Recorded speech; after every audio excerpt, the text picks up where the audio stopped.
So hey guys, welcome back to the channel. This is a story about what if Naruto has a Fuinjutsu Prodigy. Part 3. If you guys enjoy this, what if? Comment down below. And let me know before I start. Please do support for more awesome content. And leave a like and don't forget to subscribe to my channel. And also share this video with your friends. And check out the description. And check out my playlist. So let's start the video. Chapter 17. This isn't right, Tenten said in disbelief. Her voice is uncharacteristically soft. There was no way her village would put a price on her or her fellow ninjas' heads. Something was wrong, very wrong. Even in the darkened forest, surrounded by trees that seemed to stretch to the heavens, she couldn't mistake what was written on that scroll. I agree, this is most youthful. Should we alert the proctor? Lee asked, his manner much more subdued than normal. Neji activated his Byakugan and then shook his head. Once we agreed to participate in the second exam, any help they give us was gone. But I agree, Tenten. Something is amiss, but the Chunin exams are not minor things. The Great Five and even the minor shinobi villages must agree on their rules. No outside help or contact. Unless the proctor or the Hokage tells us the exam is over, we must proceed as if this was part of the plan. Neji, there is a price on my head, Tenten barked. Yes, for this exam you are in the bingo book. Or, that's a feasible enough complication for us to endure. But the four selected out of all available participants. They choose the four friends and no one else. And reveal Naruto-kun is the son of Yondaime. That is not random selection, Lee argued. Someone is targeting or sending a message to one or several of the people on that scroll. Likely Naruto, he has the highest price and the most damning information shared. Someone wants him dead, Tenten said. Or motivated. Either way, we must complete the exam and get to the central tower. It's our best chance to resolve things or find help, Neji concluded. His teammates nodded and all took to the trees. Silently, Tenten hoped her new friends would be okay and come out of this hole. It wasn't supposed to be like this, the nameless genin thought. His team and he were going to make their village proud, show up Konoha, and prove that smaller villages were not to be dismissed. He believed fate had smiled upon him when he learned the yellow flash had a son and he was in these exams. He remembered the short, quiet blonde. The kid didn't look that tough. He stared into the sky, forced to lie on his back as his vision continued to darken. He was cold, so cold. It was the only thing he could feel. He hadn't sensed his assailant until the blade penetrated his back, severing his spinal cord. He couldn't even see his killer, but could hear the screams of his teammates, and then silence. He tried to will his body to do anything, for his consciousness to remain, but he was powerless. He couldn't even flinch when the ground below him started to move or when a pair of hands started to pull him into the earth. Naruto took the headbands of the ninja he'd just assassinated. He created a trio of clones, each transforming into a member of the fallen squad and putting on the corresponding headbands. This way, any trackers could still trace their scent and would be less suspicious should they run into the disguised clones. He'd already created dozens of clones to spread out into the forest, running into a team personally had just been an unhappy accident. He didn't like playing Orochimaru's game, but his OG-san kept the secret of his heritage to protect him. Naruto wouldn't allow that to be undone. It may be his last act, but he'd make sure there were very few who could share the information disseminated by that traitor. The quick glow of his fingertip touching just behind his ear and his communicator seal was reapplied. At his OG-san's request, he removed it for the exams. At the time, Naruto said it was a pointless gesture as he memorized all his seals, but his OG-san said it was necessary so he complied. Seeking outside help meant he'd be disqualified, but it didn't matter. He sent out an alert but received no response. He knew Haku was out of the village on Uzunami business and was grateful. She was strong, but refusing to kill in this scenario would have put her at risk. He assumed Jiraiya and her Sai, however, would still be here. Quickly opting for an alternative, Naruto summoned a small, red toad. Asuke-san, Naruto greeted. Hey there, Naruto. What can I do for you? I need you to go to the Hokage's tower and warn my OG-san that Orochimaru has infiltrated the Forest of Death and taken Mitarashi Anko-chan hostage. And you're going to stay here until he comes with reinforcements. Kasuke asked. No. He claims this is a challenge for me, if I don't come or come with backup, then Anko-chan will be killed if she hasn't already. Asuke didn't try to persuade his newest summoner any further and simply took off at top speed. Once gone, Naruto activated his tracker seals and saw two blips just minutes away. It meant Orochimaru had at least two of those elites with him, but Naruto didn't know which ones. He noted that as an oversight that would need to be corrected. Naruto drew blood from his thumb one more time, summoning two toads, Gamashiro and Gamashira. A brother-sister pair that were just a little taller than him. Shiro was green with white flecks and Shira was solidly orange. Naruto explained what he needed, a one and possibly two-person extraction. The two were good at stealth and very fast. If given a proper opening they could get Anko and flee to safety. It wasn't a plan but was as good as he was going to do with limited information. Silently Naruto leapt into the trees and began his final approach. Orochimaru-sama, Kidomaru stated, gaining the attention of his master. The spitteresque ninja sat atop his summons, there having not been enough time to fully fix his spine. Someone stepped on one of my threads just southeast of here. The alert was greeted with a smile. Fukuku, do we think our guest has arrived? Orochimaru asked from the tree branch looking over his minions, Anko beside him constricted by a large green snake. He watched his second-in-command clench his prosthetic arm and frown. It's him, Orochimaru-sama, Kabuto answered, his belief guided solely by the phantom pain he felt in his arm anytime he thought of the Uzumaki. It was near unbearable now, but he'd enjoy making the blonde pay for mutilating him. It'd be slow and agonizing. Then why not welcome him, Kabuto-kun? Take Yoroi-kun and Mizumi-kun with you, Orochimaru ordered, and the three ninja departed without a word. Aren't you excited, Anko-chan? Sannin asked his former student, only receiving a death glare in response. After 5 minutes of high-speed travel Yoroi finally got the nerve to ask Kabuto a question, intimidated by the bloodlust the medic was projecting in waves. Kabuto, what can you tell us about this kid? He utilizes seals and a passable intellect to make up for his lack of combat ability. The Sound 5 and I took them down with little effort, Kabuto shared. Now shut up before we give away our position, he ordered. Too late, a disembodied voice said just as the curved blade of the Kaiketsu Shoge dug into Yoroi and pulled the traitor up, his screams filling the forest until moments later quiet returned. The remaining ninja of Team Kabuto were on high alert, not willing to be caught off guard again. They heard someone descending and were ready to respond. Except there was nothing to respond to, it was the body of Yoroi falling, only stopping when one of the sturdy branches beside him broke his fall, kunai inserted into the back of his head. Lack of combat ability, huh? Mizumi asked, greatly annoying Kabuto. Their mutual slip and discipline made them ignorant to the flashbang array applied to their departed teammate.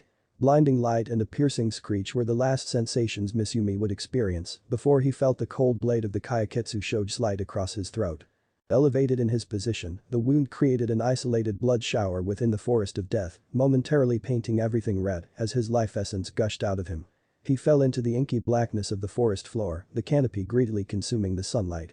Rapidly recovering from the distraction Kabuto peered at the genin at the end of their shared branch. The ringing just subsided from his ears as he stood upright. The boy had a blank look, similar to Danzo's root. That the Uzumaki mirrored the agents of the man he hated most only fueled his loathing for the blind. He activated his chakra scalpels, taking a little more concentration for his prosthetic arm, and charged. Not even seeing the Uzumaki activate his own scalpels impeded his approach.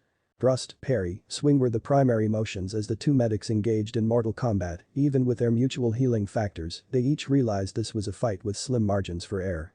Slowly, Kabuto started to push his foe back, his experience and superior skill starting to overwhelm the smaller, younger ninja. One slash, narrowly missing the heart, a follow-up nearing the lung. Victory was imminent, he could feel it in his bones. His confidence made him more aggressive and left him open for surprise. Naruto, seeing his opening, used a variant of chakra sticking to rotate around the branch, going under and around, and channeling the inertia into a leg sweep. Swiftly, Naruto kicked off the branch to gain some distance from the silver-haired traitor. Kabuto, now in a crouched position, channeled chakra into his limbs, unwilling to allow his prey to escape. He dashed, blurring toward the still airborne Naruto prepared and excited to end his life. But the Uzumaki showed his penchant for the unpredictable once more as a second kunai wielding, Naruto charted a path intercepting Kabuto's own. Waylaid again, and out of position, Kabuto had to accept the kunai being dug into his replacement limb as he mercilessly dispatched his assailant. Kabuto expected his attacker was a shadow clone and would dispel when he countered. He was correct. He assumed the multiple-purpose ninja weapon stuck in his arm would as well. He was wrong. The clone dispelling did, however, undo the cloaking the explosive note attached to the kunai. In a fit of primal instinct the medic attempted to pull the kunai out, getting his sole original hand on the handle right as it exploded. Once more Kabuto experienced being maimed by the Uzumaki.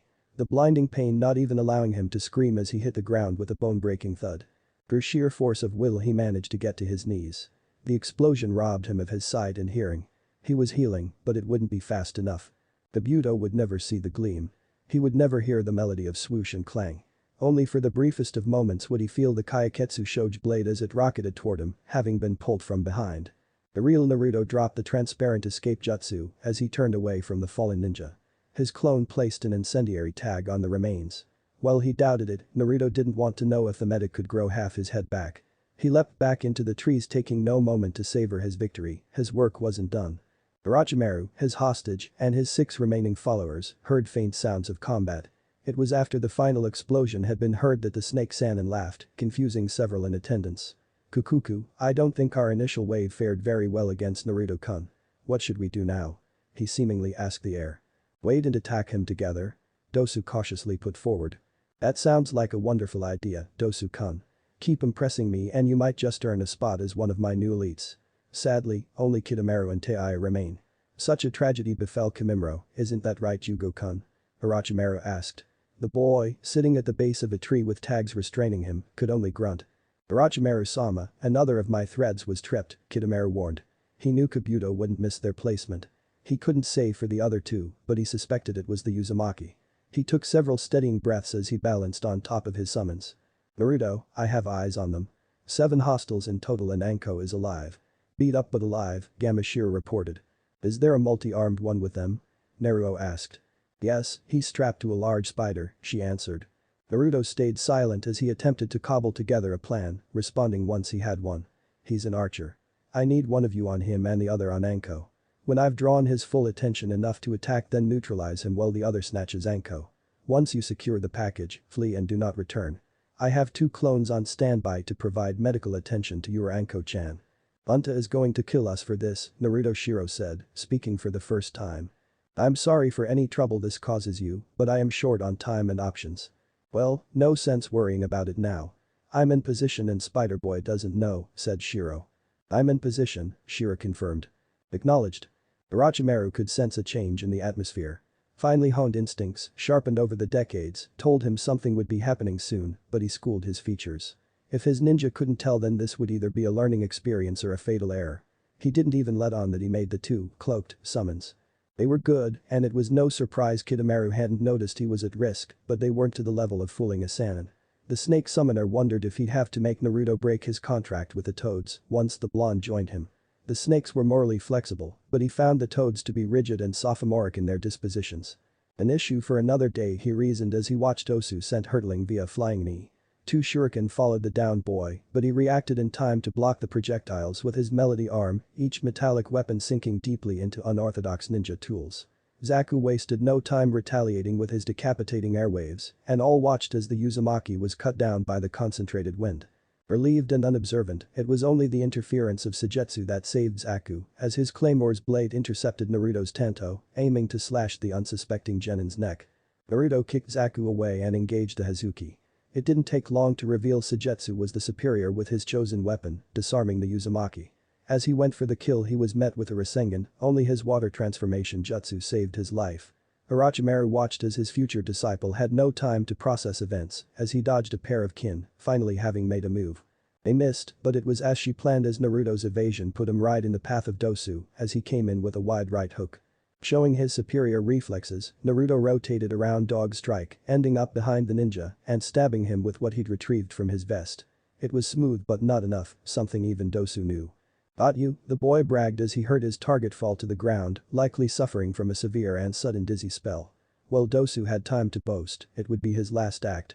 The Sannin knew the placement of the well. It was called the Kiss of the Dragon, and Dosu would die in agony as the blood pooled to his brain before forcefully evacuating through his eyes, ears, nose and mouth. It was why he could only listen to Naruto fall, he was paralyzed and well on his way to death. Orochimaru saw Kidomaru knock his bow, taking the downed Uzumaki as a perfect target.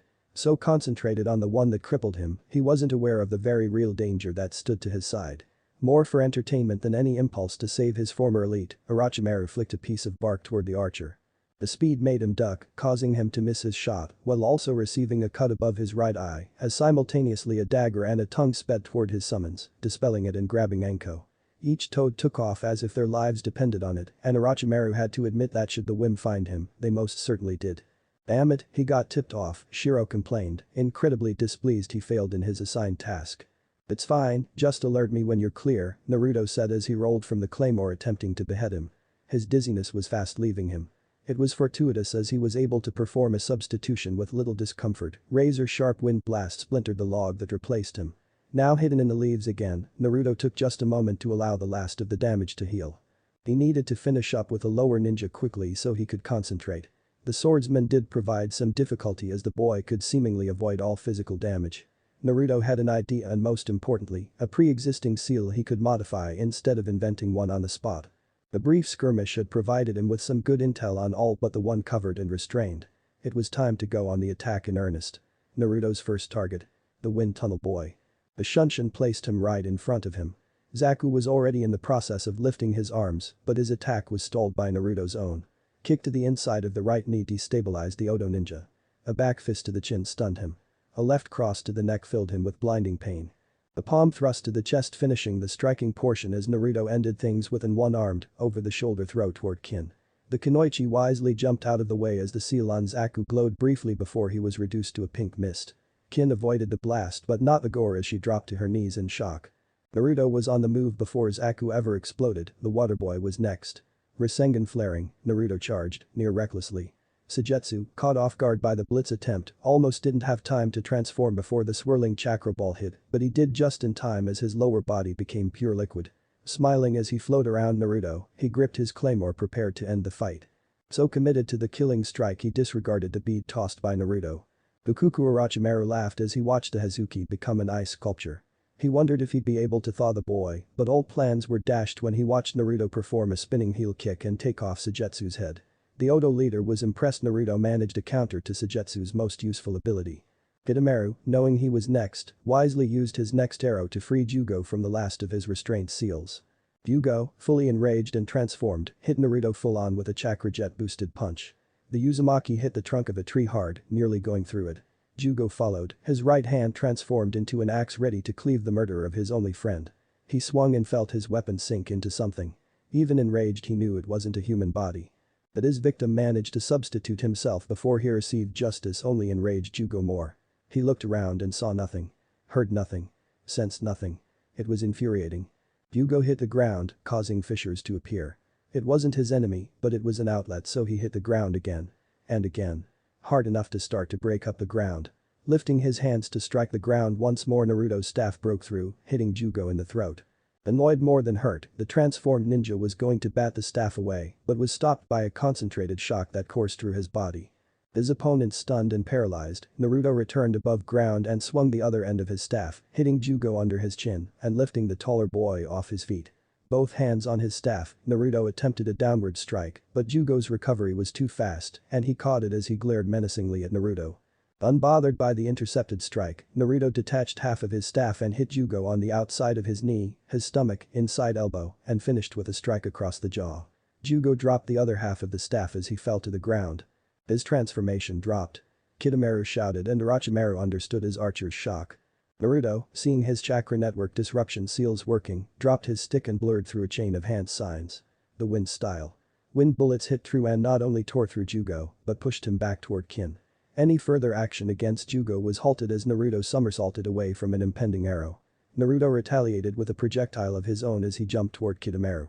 Swiftly, the archer felt the oddest feeling as he was yanked closer to the Uzumaki, Naruto taking the opening to throw several at his spider-themed nemesis. Each hit through but missed any vital point.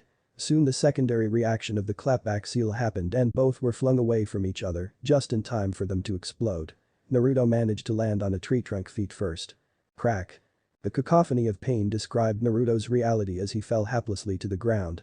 Soon he left the ground not by his own power, as another fist made its home in his gut, forcing blood from his mouth, and he was batted away with ease. Concussing and hurting a poorly performed Shunshin to an elevated branch gave him the briefest respite. He saw the boy he assumed dying was now transformed again, and the girl was lying deathly still. Jugo continued his assault. Well healed, it was not at full strength, so with the element of surprise gone Naruto was better able to defend himself. He was still absorbing blows, still on the back foot as the fogginess had yet to truly fade. "We're clear," Naruto heard and gritted his teeth. He couldn't waste any more time with underlings. He jumped off a branch, slowly, knowing Jugo would catch him. Naruto accepted the next blow, even as he blocked it, as it rocketed him down to the ground. He landed on all fours but wasted no time performing a series of hand seals. As Jugo landed he felt himself sink in a he couldn't extricate himself from. The harder he fought the more he sank. Naruto, seeing the earth style. Swamp of the underworld, worked through more hand signs before inhaling a large amount of air. Fire style. Flame bullet, the Uzumaki thought, had created a large mass of flames that roasted the orange-haired ninja in front of him. The fire soon died. The only evidence of its existence being the scorched earth, trees, and ninja left behind. The boy wasn't dead but severely burned, clothing and hair all gone. Naruto wouldn't take a chance, however, of the boy healing again. He walked calmly toward him, chakra scalpel activated on a single hand. One swipe is all it took, and whatever time Jugo had with living was put to an end. Naruto took some deep breaths. He was healing without the aid of medical ninjutsu, and he hoped it would be enough. The truly hard part was about to begin. Naruto looked up when he heard a series of claps. His primary target was smiling down at him. Naruto wondered if it was just an act or if the man was actually amused. Several of his ninja had been killed. He didn't understand how a student of his Oji-sen could be so wrong. He cut off his thoughts when the man began to speak. "How does it feel, Naruto-kun?" Naruto squinted at the man, not understanding why he'd ask such a thing. "You don't know? Okay, what's your process? Why did you target Dosu-kun first? Which of your works would you consider to be your best to date?" Naruto was growing increasingly confused by these questions. "My best work? I'm not an artist." It was unlike him to banter with an enemy, but even cleared of the bare minimum distance, giving Gamashiro and Shira more time wouldn't hurt. "Anything can be art, Naruto-kun. You paint with ink and blood much like Minamoto-kun. So, tell me, how do you feel about killing these 9 individuals?" "It was necessary," Naruto answered. "That's not an emotion." "I felt it was necessary." "Fukuku, so there is some wit under that ice. That's a start. It seems getting you to truly enjoy your gift will be the hardest part of our time together. Life will be incredibly dull without some emotional content, Naruto-kun." Naruto, having had enough of the weird man's games, got down to business. He retrieved a sealing tag from his vest and spoke to the Sannin. "Orochimaru, formerly of the Densetsu no Sannin and Jounin of Konoha, you are wanted for high crimes and are to submit yourself to my custody." "Oh, and if I don't?" Orochimaru said as he took great amusement from Naruto-kun's spiel. "Refusal to cooperate will result in death." Far from being offended, Orochimaru appreciated his future student's moxie. It figured he needed to demonstrate why he was the master and Naruto-kun the apprentice. It'd also give him a chance to beat some of the willfulness out of him, at least as it applied to the Sannin. He smiled widely as he said, "Then I refuse." Naruto bit his thumb and smeared blood on the tag. 5 hand signs later and Orochimaru watched as he was surrounded by hundreds, if not thousands of paper tags containing arrays he'd never seen. The tags seemed to form a barrier as even above him they formed a dome. He briefly thought this might be more interesting than he thought. Naruto painted just a little. His paper barrier. Shinigami's embrace was quite chakra intensive, but it was necessary. The Uzumaki stood to his full height as the paper tag circled. He raised his open hand to the air and then made a fist. As if summoned to him, Orochimaru felt several tags nearly adhere to his skin, resulting in an explosion.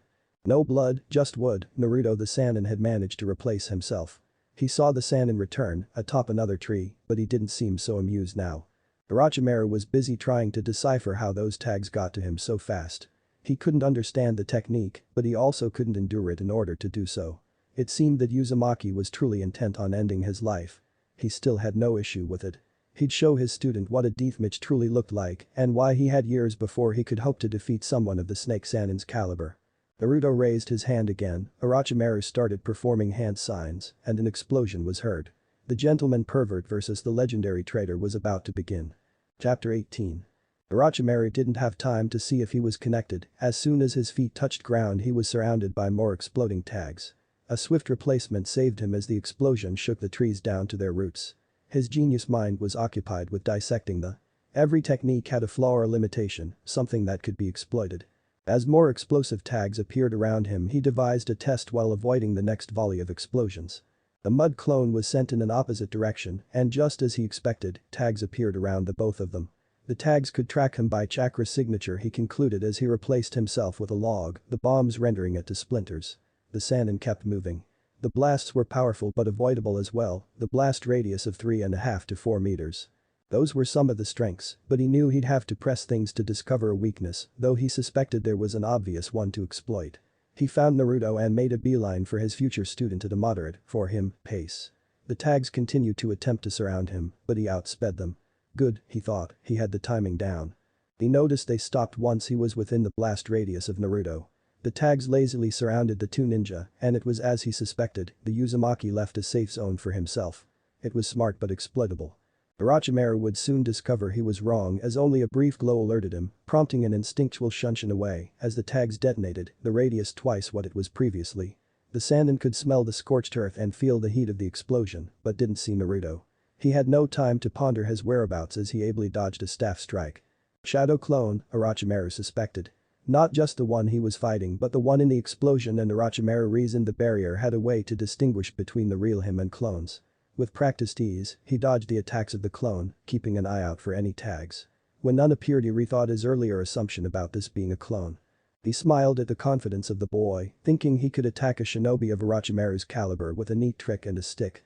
He moved right as he felt the ground tremor, not missing a step as it broke apart, leaving deep crevices in its wake. The barrage of subterranean wind bullets was child's play to evade. Decent attempts, good enough to get a chunin, but the tactics were a mere trifle for the Sannin. At a speed he assumed the Uzumaki couldn't track, Orochimaru appeared before his target, fist barreling toward him. But even as he attacked, he noticed the paper tags, further away than they had been, glowing. His fist connected and a puff of smoke was the result. Not a moment later, a significantly larger explosion occurred, destroying even more of the notorious forest. When the smoke cleared, the Sannin rose from the ground, having had just enough time to sink beneath it for shelter. He now had even more information as it appeared the proximity of the tags affected the area of effector blast radius. He still assumed the tags would not detonate near the real Naruto, but the boy was clearly proficient with the shadow clone jutsu, so overcommitting to an attack would be foolish and detrimental to his health.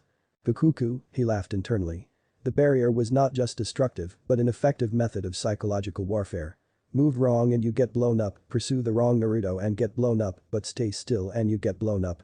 It encouraged paralysis by analysis, by appearing to have no good options the victim would be stuck. It was very snake-like and Orochimaru could appreciate it, but he needed to find the real Naruto. Before another trap could appear, Orochimaru got prone and opened his mouth wide, unleashing thousands upon thousands of snake summons. The formation of 10,000 snakes was true to its name, as the serpents flooded the area. Orochimaru moved as well, not wanting more tags to appear, but he kept his senses sharp. It didn't take long for the tags to encircle the snakes in sections, dealing death by the hundreds. But Orochimaru noticed that some were managing to avoid their demise in one particular place. He sped over, performing the hand signs for the wind style. Great breakthrough, sending the concentrated gust of wind to the area. He smiled when his target's cloaking dropped as he was hurled through the air. The downside was, as Naruto was moving, the barrier targeted the rest of his snakes, incinerating them, but the summons had fulfilled their purpose. Unwilling to allow him to hide again, Orochimaru extended his tongue, wrapped it around Naruto's ankle, and slammed the boy down on the ground, hard enough to crack the forest floor. Giving him no chance to recover, Orochimaru lifted the Uzumaki with a kick to the ribs, mercilessly punching the mid-air genin in the face, hard enough to fling him back. He whipped his tongue out again, planning to give Naruto no respite and no distance. His technique backfired when Naruto's chakra scalpel sliced through his tongue, causing his hold to drop and for the Uzumaki to charge toward him, staff in hand. Orochimaru dipped and dodged as the two engaged in acrobatics, the younger combatant unable to match the more experienced man. There is promise here, sensei trained him well, Orochimaru thought.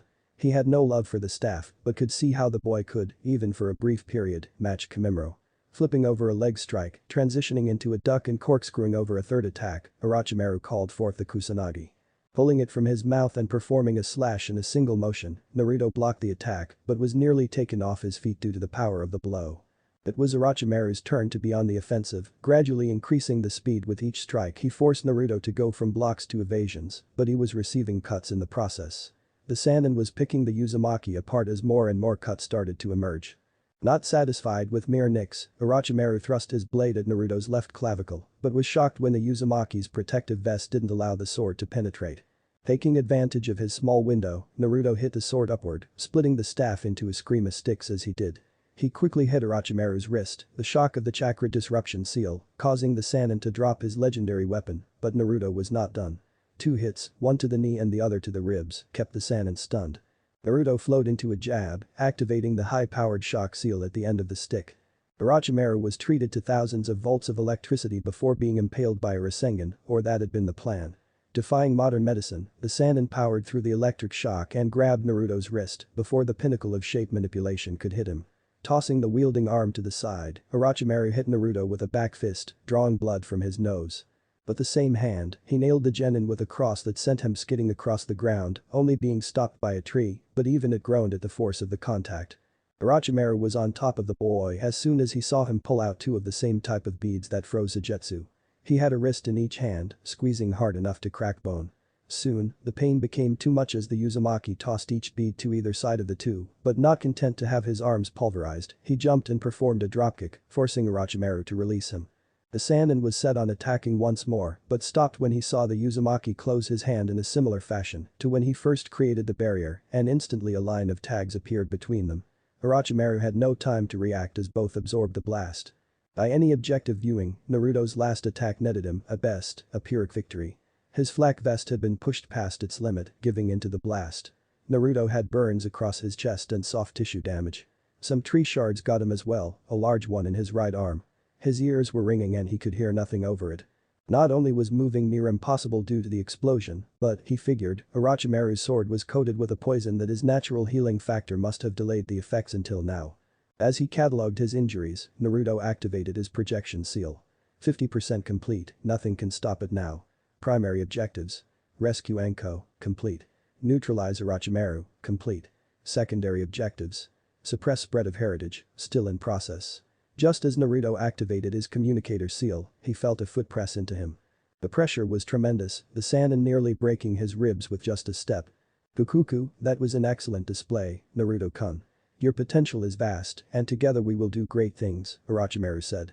He was shocked that Uzumaki had forced him to use his special kind of replacement to heal from the damage of the explosion, but there were no more tricks, no more tactics or stratagems. This was it. He leaned down to grab his new student, but couldn't know he was incorrect. Naruto had one last trick as the boy disappeared without a trace. Orochimaru didn't have time to yell in frustration, the glow of every tag of the barrier simultaneously alerting him to danger. Quickly he summoned the largest, non-manda, snake he could and hopped inside. But not even the massive snake could absorb the bomb. The impact was so great, it gave off a brilliant white light, shook the entire forest and destroyed everything in its wake. Even Orochimaru was missing his lower body and an arm. Maimed and grotesque, Orochimaru pulled himself from the charred remains of his summons, appearing to be on death's door. Unfortunately, he was able to perform his replacement, and as he slithered once more, the snake Sannin was perfectly healed again. He was, however, livid. It was one thing to have a willful prey, but to be deprived of what he wanted, almost nothing angered the Sannin more. Worse still, if Naruto hadn't alerted any that blast certainly had to. The Sannin were left with a decision, none of them good. He could retreat now, but making a future attempt to grab Naruto would be extremely difficult. The Akatsuki were already moving on his bases so he'd have to go underground to avoid them. There was also no way his sensei would let Naruto out of the village with anyone other than Jiraiya, and for how little respect he had for the Toad, his former teammate was powerful. Naruto-kun and him working together would be too much for the snake summoner. His best bet was to make another attempt in the forest. Decision made, Orochimaru was set to track the Uzumaki, but was stalled by a new sensation. A burning in his chakra core. Like blades of lava that had impaled him. He couldn't move. While his core was molten, the rest of him felt so cold. His muscles were cramping, his chakra was running haywire. The lava blade seemed to increase in heat, creating an unbearable pressure in his torso. He felt like he was going to explode. Instead, he was lifted off the ground as the pressure was alleviated by the emergence of several black chakra chains, each attached to a mid-air seal. The Sannin was in agony and confused as to what, when and how. What was this seal? When had it been placed upon him? How did it work? He may not have ever gotten to know what it was or when it was placed on him, but he soon got an inkling of how it worked, and for the first time in years, the Sannin was afraid. As each black chain dissolved, Orochimaru felt different. The pain subsided, but he was too smart to take that as a good sign. Not until he got vague memories not of Taiya and Kimimaro, but from them did he realize what was happening. The pieces of himself he left in the cursed seals were being pulled back into him. He only got memories from two as they were the only active users, the rest kept in reserve and sedated just in case.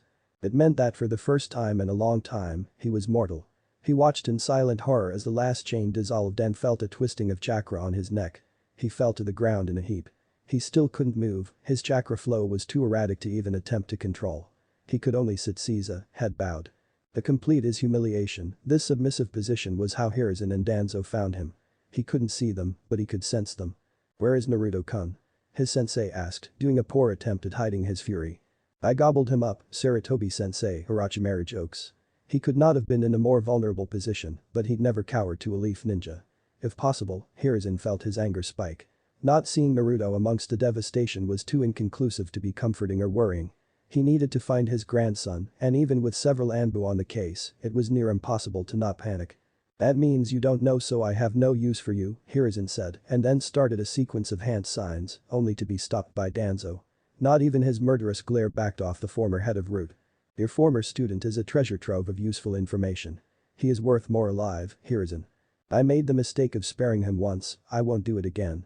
He thought Danzo had lost the best part of his mind. Sparing Orochimaru was one of the biggest mistakes of his life, he wouldn't do it again. "Then you weakened the village once more," Danzo growled. He had no time to hold Hiruzen's hand over the matter.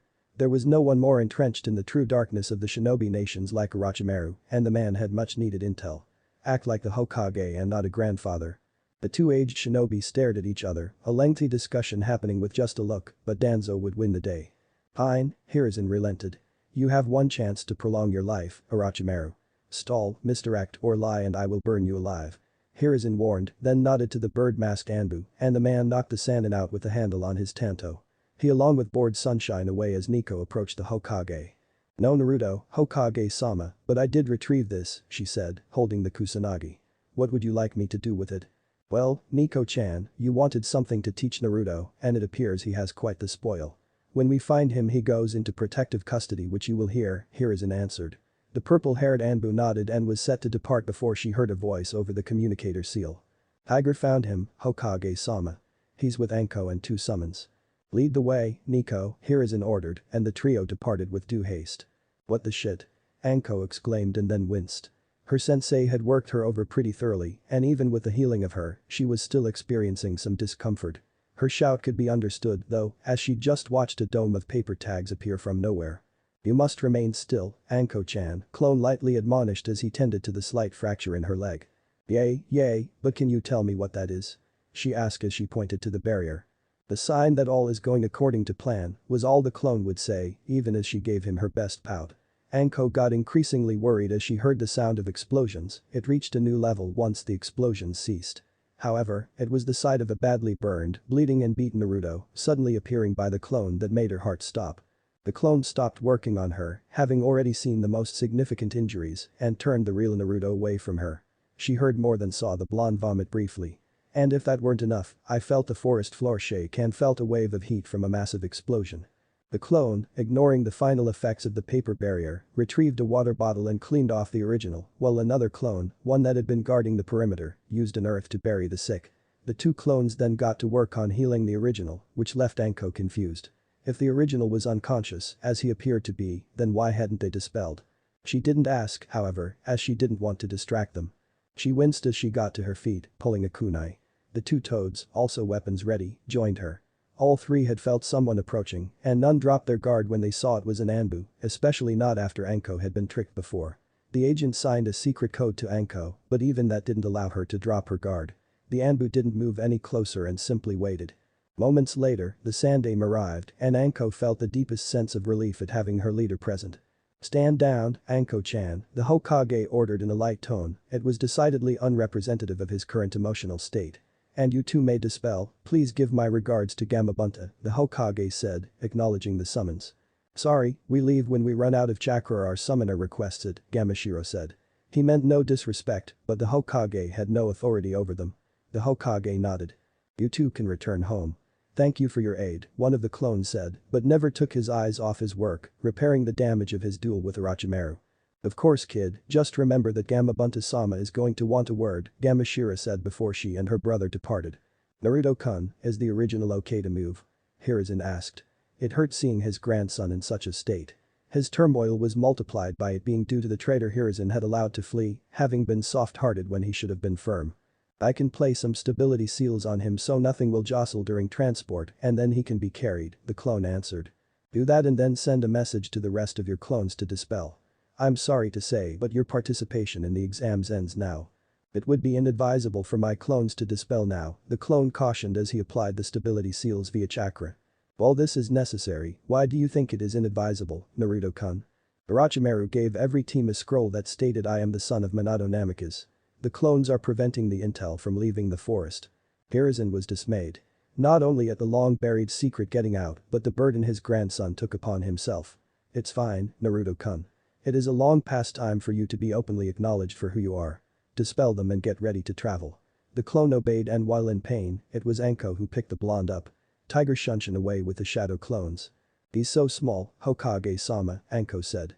She knew he was short, but after the removal of the cursed seal and the few times they got to hang out, it's like she forgot. Forgot he was 12, a boy. A boy that saved her. Freed her. She was as thankful as she was guilty that a boy half her age came to her rescue because she could do nothing against her traitorous sensei. The Hokage could understand her response as it was hard to not see the small boy he met over a campfire and regaled with legends about the stars as they ate grilled fish. We must leave for the tower, Anko-chan. There is much to be done. When you go after my sensei, I want in. I don't care what it takes, I'll kill him, she promised but felt deflated when the Hokage shook his head. I'm afraid that won't be possible, my dear. The boy you hold in your very arms did something this old man could not. Orochimaru is in custody, defeated by a genin. Now, to the tower, he said and she obeyed, even in shock at the news it couldn't overwhelm her discipline. Besides, there would be time to process everything later. When Hiruzen arrived at the tower, all alerted Konoha ninja were at the ready as they understood their leader would suffer no fools. Anko was right behind him, heading toward the medical center.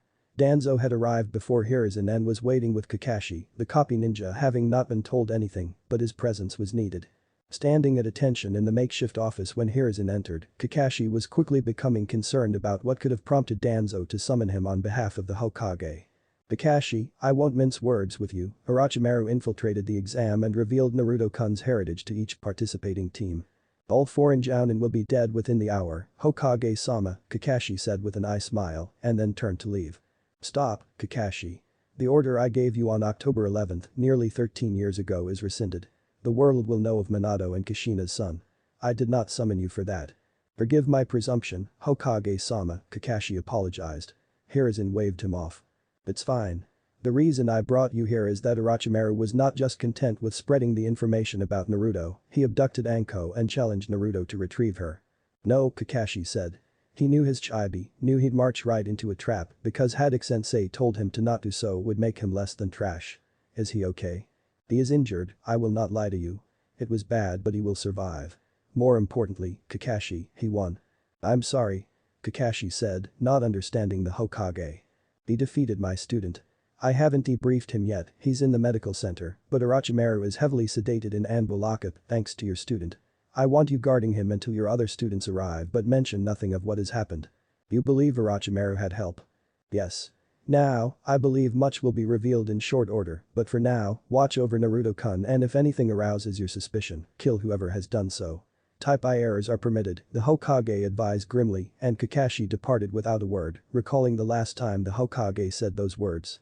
It was in the protection of Naruto that time, as well. A few hours passed and Hiruzen's belief proved true, much was revealed. The Chunin proctors, according to the several Yamanaka that scanned them, all had several hours missing.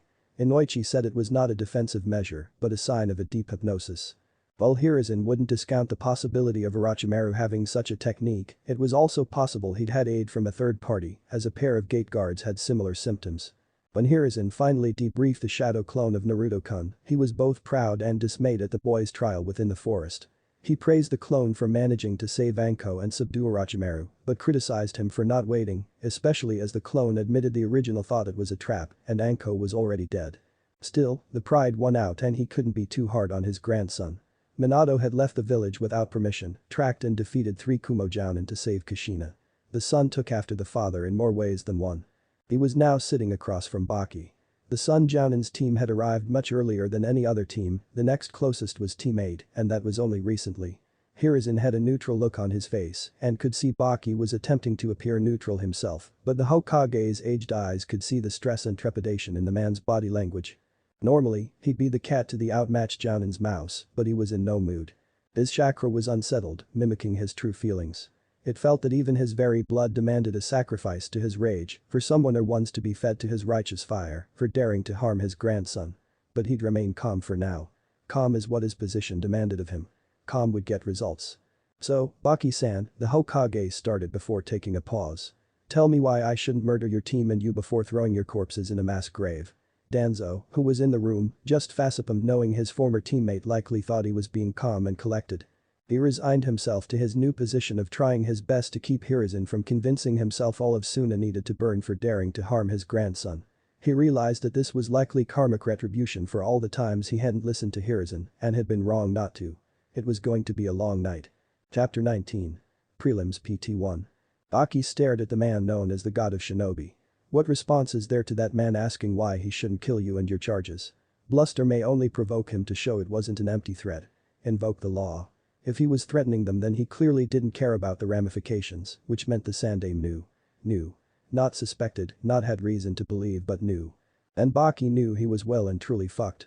If by some miracle, and Baki had no illusions that it would take the interference of a real deity, he could escape the Sandaime and Danzo, both there would still be Kakashi, Guy, Asuma, and Kurina Yuhi. No need to mention the Anbu that were certainly hiding in the shadows, like the kill-happy psychos they were. And speaking of kill-happy psychos, Baki should have known something was categorically wrong when his team arrived. First, he thought nothing of it as they looked pristine, and Gaara was reading that accursed orange book. It was Tamari that informed him that a black scroll revealing the little blonde demon was the son of Minato Namikaze. Baki instantly knew that karma was real and the Yondaime had gotten his revenge beyond the grave. The man grimaced at the revelation. He remembered the one and only time he'd met the Yellow Flash. It was as Baki was attempting to, unbeknownst to him, chat up said man's girlfriend. In Baki's defense, he'd recently been promoted as the Kazukige's number 2 and was riding high. He saw a beautiful retreat in his village and thought he'd take his chances. She was pleasant enough but didn't seem to be picking up his intent, and Baki soon recognized why when she openly greeted Minato-kun in such a joyous fashion. Baki would never forget those blue eyes. They were devoid of all feeling, of any trace of humanity as he peered into Baki's very soul. The Suna man tried to make a graceful exit, but before he could, the future Hokage threatened he'd never forget Baki. Never. Baki could still remember how his spine felt exposed to the most frigid air ever created, even as they were in the middle of a desert. Fear. He feared that man and felt no shame in it. I didn't bring you down here to gaze into my eyes longingly, Baki-san. Don't flirt with me, boy, answer my question, Hiruzen ordered, and any additional thoughts on the Yondaime's husband completing his father's revenge would have to wait. You will have to forgive me, Sandaime-sama, but I don't understand why I would be asked such a question. Konoha and Suna are allies in good standing, Baki said as he had nothing else to go on. Anzo frowned at the son Jounen's response. That was the exact wrong way to play this, especially with Hiruzen in the current emotional state he was in. He almost wanted to help the man out, if for no other reason than to impart some actual tradecraft into the youngster. Damn kids had no soft skills anymore. Yes, Baki-san, we are allies. That's why I let it slide that you brought your Jinchuriki into my village without notice. The boy seemed fine enough, a little too taken with Uraya-kun's books, but he's a growing lad and I won't begrudge him a healthy interest in the fairer sex. I even ignored your other students following around Naruto-kun. Trying to get information on a competitor is logical, and if he could have gotten anything of value following Naruto, then he deserves a promotion. But what I'm having a hard time with, and the reason you may get intimately acquainted with the soil of Konoha, is Suna working with my traitor of a former student. Baki schooled his features, but that he needed to was as much a confession as a genuine reaction would have been. Internally, he was near a total freak out. His nerves were shot, worn down by the state of his team, by the reveal that Minato had a son, and now this. He was trying not to, but his body wouldn't stop tensing, preparing for a fight. He might go but he wouldn't go quietly. Suna is doing no such thing, and for you to even accuse us of Baki started, making a show of taking offense, but was interrupted by Hiruzen opening a folder. Inside was the dossier of one of the Suna competitors, information foreign villages had to submit to the host for security reasons. But Baki knew this wasn't a true Suna ninja. She was an Odo Kunoichi that was given false Suna credentials to hide the alliance between the two villages. I see you recognize her. She, along with 8 other subordinates and Orochimaru, infiltrated the second exam so my student could set up a trap for Naruto-kun. Of the 10 members involved in that little plot, only 2 survived and none escaped. It was effortless getting Kin to talk, Hiruzen mocked. He hadn't spoken to the girl at all, his Anbu had found her tied up just outside the blast zone of Naruto's barrier. She was suffering severe chakra exhaustion, but they were able to stabilize her enough for Yamanaka to perform a mind walk. What he learned had only increased Hiruzen's fury. It wasn't hard to put the pieces together to see the finals of the Chunin exams as a perfect time to stage an attack. It would dishonor Konoha and possibly display Suna's strength. Orochimaru would have gotten to burn things down and possibly, if it were his aim, kill Hiruzen. Even with the mercy he'd shown his student, Orochimaru hated Hiruzen. Your team will continue to participate in the exams, going as far as their talents allow them. Once the second exam is over you will send word to Rasa, he will attend the finals if he wishes to ever see his children again. 2 escorts, Baki. 2, and I wouldn't see this as an opportunity to demonstrate his cleverness. I won't lure my cage into a trap, Baki said firmly, causing Hirazen's eyes to thin into slits. It seemed the man thought they were undertaking a negotiation. Your letter or your head, I make no comment on which I'd prefer but understand those are the choices before you. Get out of my sight, Hirazen commanded and Baki obeyed, returning to his team with 2 Anbu as escorts. You need to calm down, Danzo advised. I am calm. Really? Because Baki isn't the only one that thinks you plan to kill Rasa once he arrives, consequences be damned. I trust you put together what their plan was, yes? Hirazen asked and Danzo looked mildly offended. Of course, I'm not an asshole. Then, should I not want to extract some pain from Suna for daring to betray us? To plot to invade us? None of the Gokage would be so calm about this. A would already have his people mobilized.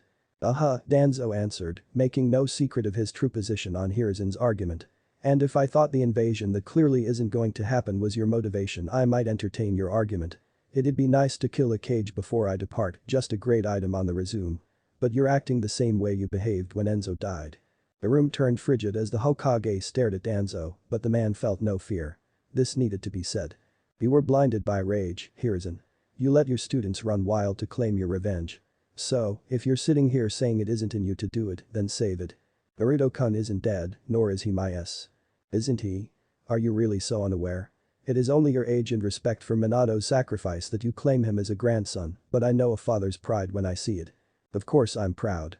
Naruto's deficits were directly and indirectly caused by me. He was barely verbal when we first met. He worked hard to overcome them, making the best of what little time I could devote to him. He was and is owed more than I can ever give him and has turned out fantastically. Minato and Kushina deserve to be here to see his growth, so any excess of pride you see from me is my feeling so on their behalf. He'll be the future of this village, so to correct you, Danzo, if I decide Rasa is to die at some point in the future, it would be with the village in mind. Hurting Naruto hurts the village. Now who's being clever? Danzo quipped. Get out, Hirazen ordered, but there was no heat to the words. I will, but only because I don't want to have to deal with Tsunade when she finds out her student is laid up. You might end up digging that mass grave anyway. Have fun with that, Danzo said as he departed. It was Hirazen who now fancied him thinking of his most volatile student, he could only will the headache away. Hirazen sat in his ceremonial chair as he watched the start of the preliminary round. 5 days had elapsed, and he'd been incredibly busy adjusting to Orochimaru's capture, as the aged shinobi was not satisfied with using a standard cell. He also saw Naruto off before he was taken into protective custody for the duration of the remaining exams. Even with all he'd done, there was still much to do, but for now he had to sit and watch as the next generation took their first steps into becoming the protectors and not the protected, from kings to knights of the Great Tree. Hayate had done a serviceable job of explaining the rules, and the first match was to be decided. Ino Yamanaka vs Carrie of Kumo, the screen displayed. The heiress of the Yamanaka clan made her way down to the floor, her back experiencing phantom pains from where her opponent slashed her in the forest of death. She wasn't looking forward to experiencing that again. She tried to shake off an uncharacteristic bout of self-doubt. She never suffered for confidence, but she'd come up short against this Kunoichi, her whole team against the duo from the hidden cloud. Your boyfriend won't be here to protect you this time, Carrie said as she walked up to Hayate. Ino grimaced. She couldn't disagree, if not for his timely interference Team 10 may not have survived the forest. 3 clones backed off the 2 from Kumo, Naruto managing to sink 2 shuriken in the side of Amoy as he was attacking Choji. It was a revelation to the heiress as she'd never seen Naruto in mission mode, so to witness him so focused and cold was quite the departure from the sweet awkward boy she'd come to befriend. A glancing traitorous thought also noticed he looked cute in all black and backing down enemy ninja. Ino didn't bother to respond to Carrie's insult, more focused on how jittery her hands felt as they reached to the sheathed blades at her back. One benefit of this rematch, the Kumo Genin's ambush had been so successful she hadn't had time to retrieve her knuckle knives. Whereas she knew Carrie was a user with knowledge of at least one. Are the combatants ready? Hayate asked. The 2 girls, now just a few meters apart, both nodded. Fight. The clang was heard through the spacious room as Ino deflected Carrie's downward slash. She rotated away from the blade, hoping to find an opening. She hadn't had a lot of time with her knives, but Asuma-sensei drilled her on the basics. Constant motion, in and out, never overcommitting. Hers was not a style built on power, at least not yet. Carrie must have read her intention as she swiftly brought the sword around in a horizontal motion, ensuring Ino couldn't charge in. The Team 10 Kunoichi backed off and the 2 ninja reset. Carrie went on the offensive again, Ino deflecting the sword strikes and moving away, but she'd allowed herself to get predictable. After another, she was shifted into a kick to the ribs as Carrie had accurately guessed her escape route. The Kumo swordswoman followed up with a right cross strong enough to send Ino stumbling back until she completely lost her footing and fell.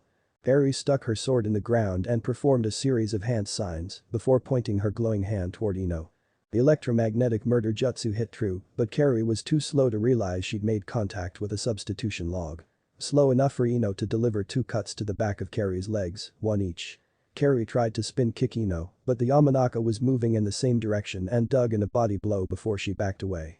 With the proper form and her knuckle knives she knew the punch hurt. She could see Carrie fighting the urge to cover her ribs.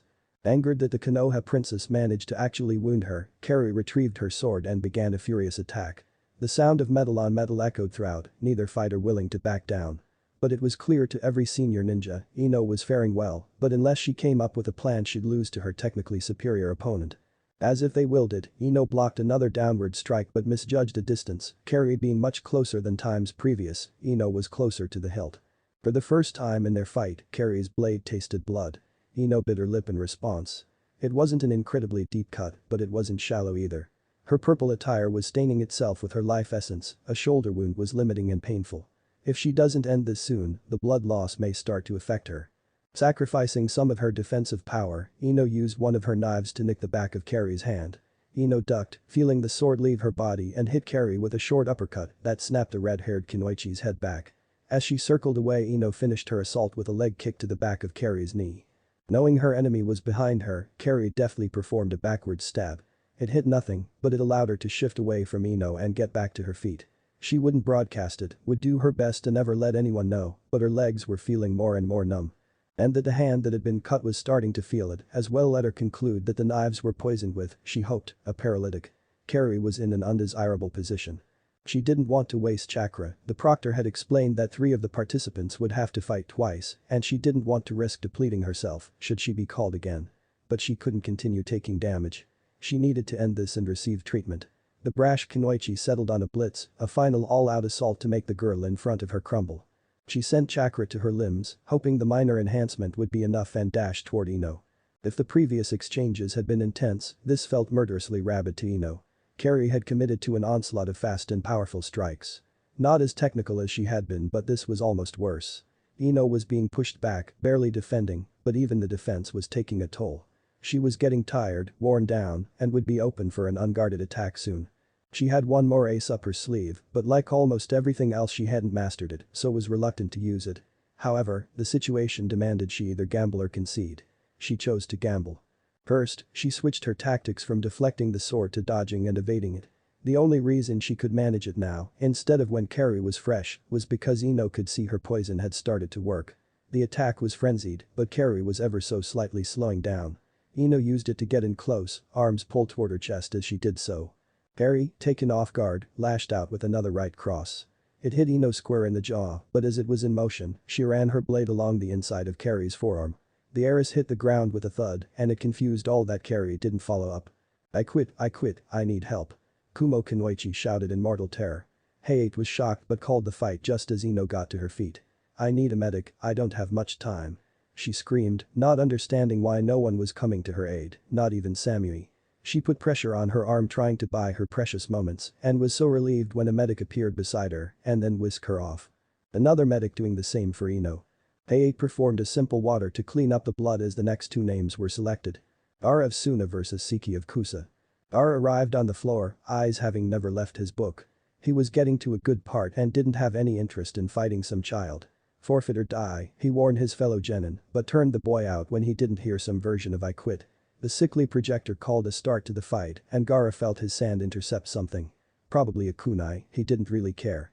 The main character had finally proven his valor and worth to his first love and was going to get to sample her sweet fruit. You could at least fight back, coward. The boy yelled. Gara rolled his eyes in annoyance. He'd warned the fool, hadn't he? All of this was utterly pointless. Gara willed all of his sand back in his gourd, all but a single grain. It floated peacefully on his index finger until he made a swiping motion toward his opponent.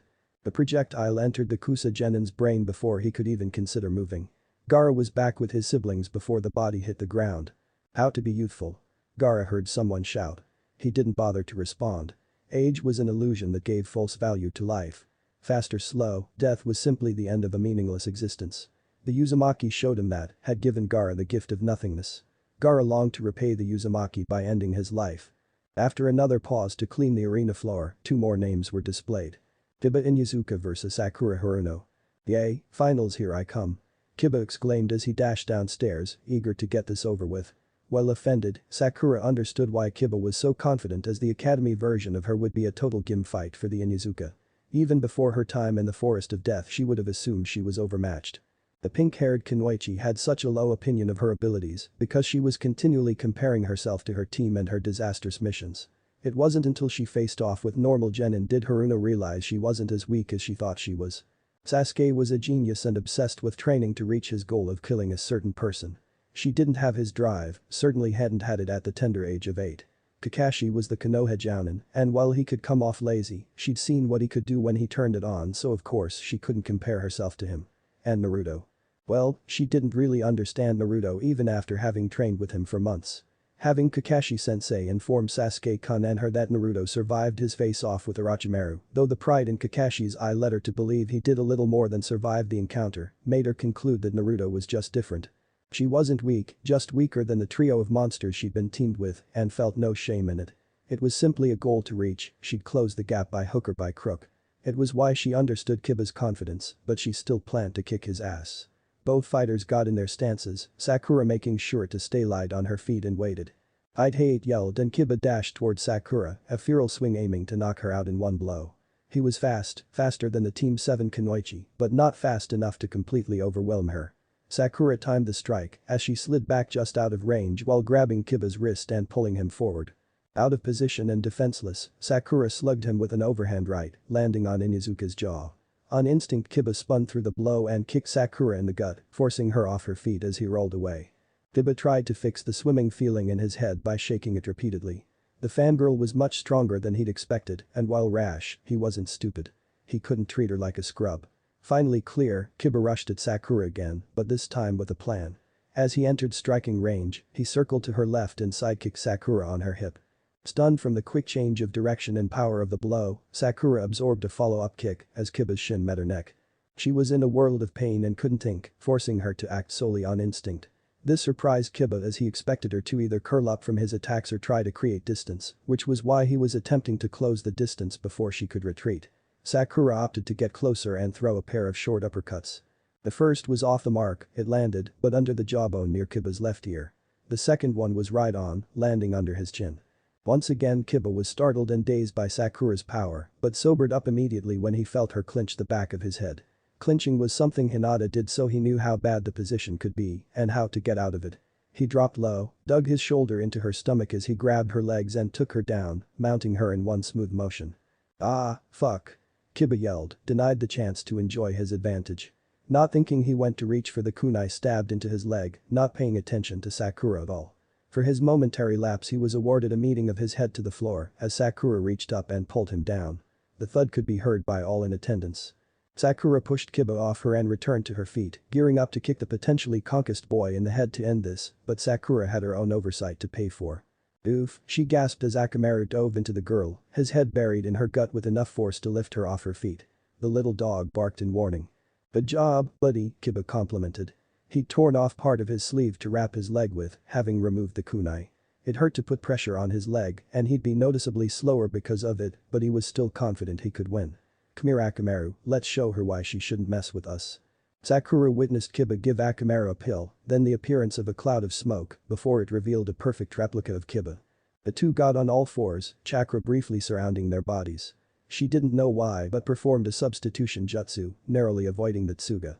She didn't have time for a repeat, so while attempting to dodge the second passing fang, Sakura felt her exposed side get shredded. She suffocated a scream as she held her side. Taking stock of her situation, she was outnumbered by a physically superior force, one at her front and the other at her back. She was injured, bleeding, and her mobility was hampered. It wasn't good. The smart play would have been to forfeit, as she'd done more than anyone expected of her. But she couldn't bring herself to do so. Utilizing her intellect, she formed a plan. Sakura dipped her hand in her kunai holster and charged at the Kiba in front of her. This was a desperation play, and if it didn't work she'd lose anyway, so she'd hold nothing back. Ignoring the agony from her wound, she continued charging. The Kiba behind her slowed due to the shock of her suicidal run toward his copy. The Kiba in front of her, taken by surprise as well, didn't perform another tsuga, opting to just finish her with a single blow. Sakura threw the disc and performed the desired hand sign. The timing had been tight, the Kiba behind her had closed much of the distance between them but was still far enough away to not be affected, while the one in front of her was within the radius. He didn't know how to react when he was suddenly pulled toward Sakura with no control over his body, but he did as she unleashed as much force as she could. The full extension of the punch was reached just as Kiba came into range. Perfectly placed. Which is why it was so disappointing when she saw the puff of smoke as she was tossed back. No time to dwell, Sakura turned in midair, the clapback seal essentially providing the entirety of the force for this next move. The real Kiba and she collided in mutual lariats, each proved to be too much for the other as the genin slumped on the floor in a double knockout. The medics escorted all three combatants to the all had come around before ever leaving the tower hall.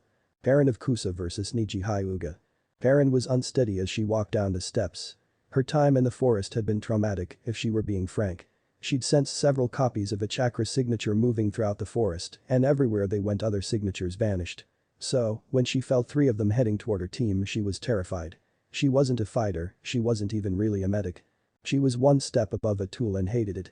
Kusa was going suck her dry like they had her mother. She'd warned her teammates and they chose to run, of course, managing to cross paths with the largest bear in existence. Siki had gotten wounded by the beast's paw and she resigned herself to dying and being eaten by a wild animal. Until one of those cloned signatures showed up and knocked the bear out with a staff. She instantly recognized him, Uzumaki Naruto, and her other teammate had as well. The coward actually grabbed her and held a kunai to her throat, threatening to slit her open if he didn't leave. The boy looked confused, as he should have. She wasn't a valuable hostage, they didn't even know each other, but Kuro pressed the knife to her neck hard enough to draw blood. She remembered the boy telling her to make it to the tower, but Kuro thought it a challenge presented to himself. She healed her idiot teammates and somehow managed to make it, but had no clue why she even bothered. The Hyuga looked menacing. Just short of evil. He clearly had a lot of anger, and she didn't need her abilities to pick that up as she stood across from him. The special Jounin called the fight, and Karen was struck before she could even consider throwing up a guard. She dropped like her strings had been cut, and a small trickle of blood dripped from her mouth. The medics rushed to her but could feel no heartbeat. They tried to revive her there, but their efforts failed and the head medic called it. Niji walked back to the overlook. He didn't know why Guy-sensei had asked him if he knew how to put someone in a false death state or why he'd be earning $30,000 Ryo and the thanks of the Hokage to do just that, but Niji could use the money and wouldn't turn down the opportunity to impress the Hokage. He quickly looked up to his failure as a cousin as she was watching him intently. She then held her hand out, palm down and rocked it back and forth. So. She just rated his performance, a flawless execution of precision Jaiken, okay. Meh. Mediocre. Average. If he thought he'd make it, he'd strike that arrogant brat down where she stood. So. The arrogance. Kurenai saw the interaction between cousins and leaned over to Hinata inquiring, was that wise? No one was more proud of Hinata gaining confidence and letting her real talents flourish, but she didn't want it to become hubris, especially not if it would endanger her. If your enemy is of choleric temper, seek to agitate him. Kurenai just nodded but said no more. All looked to the board to see who the next combatants would be.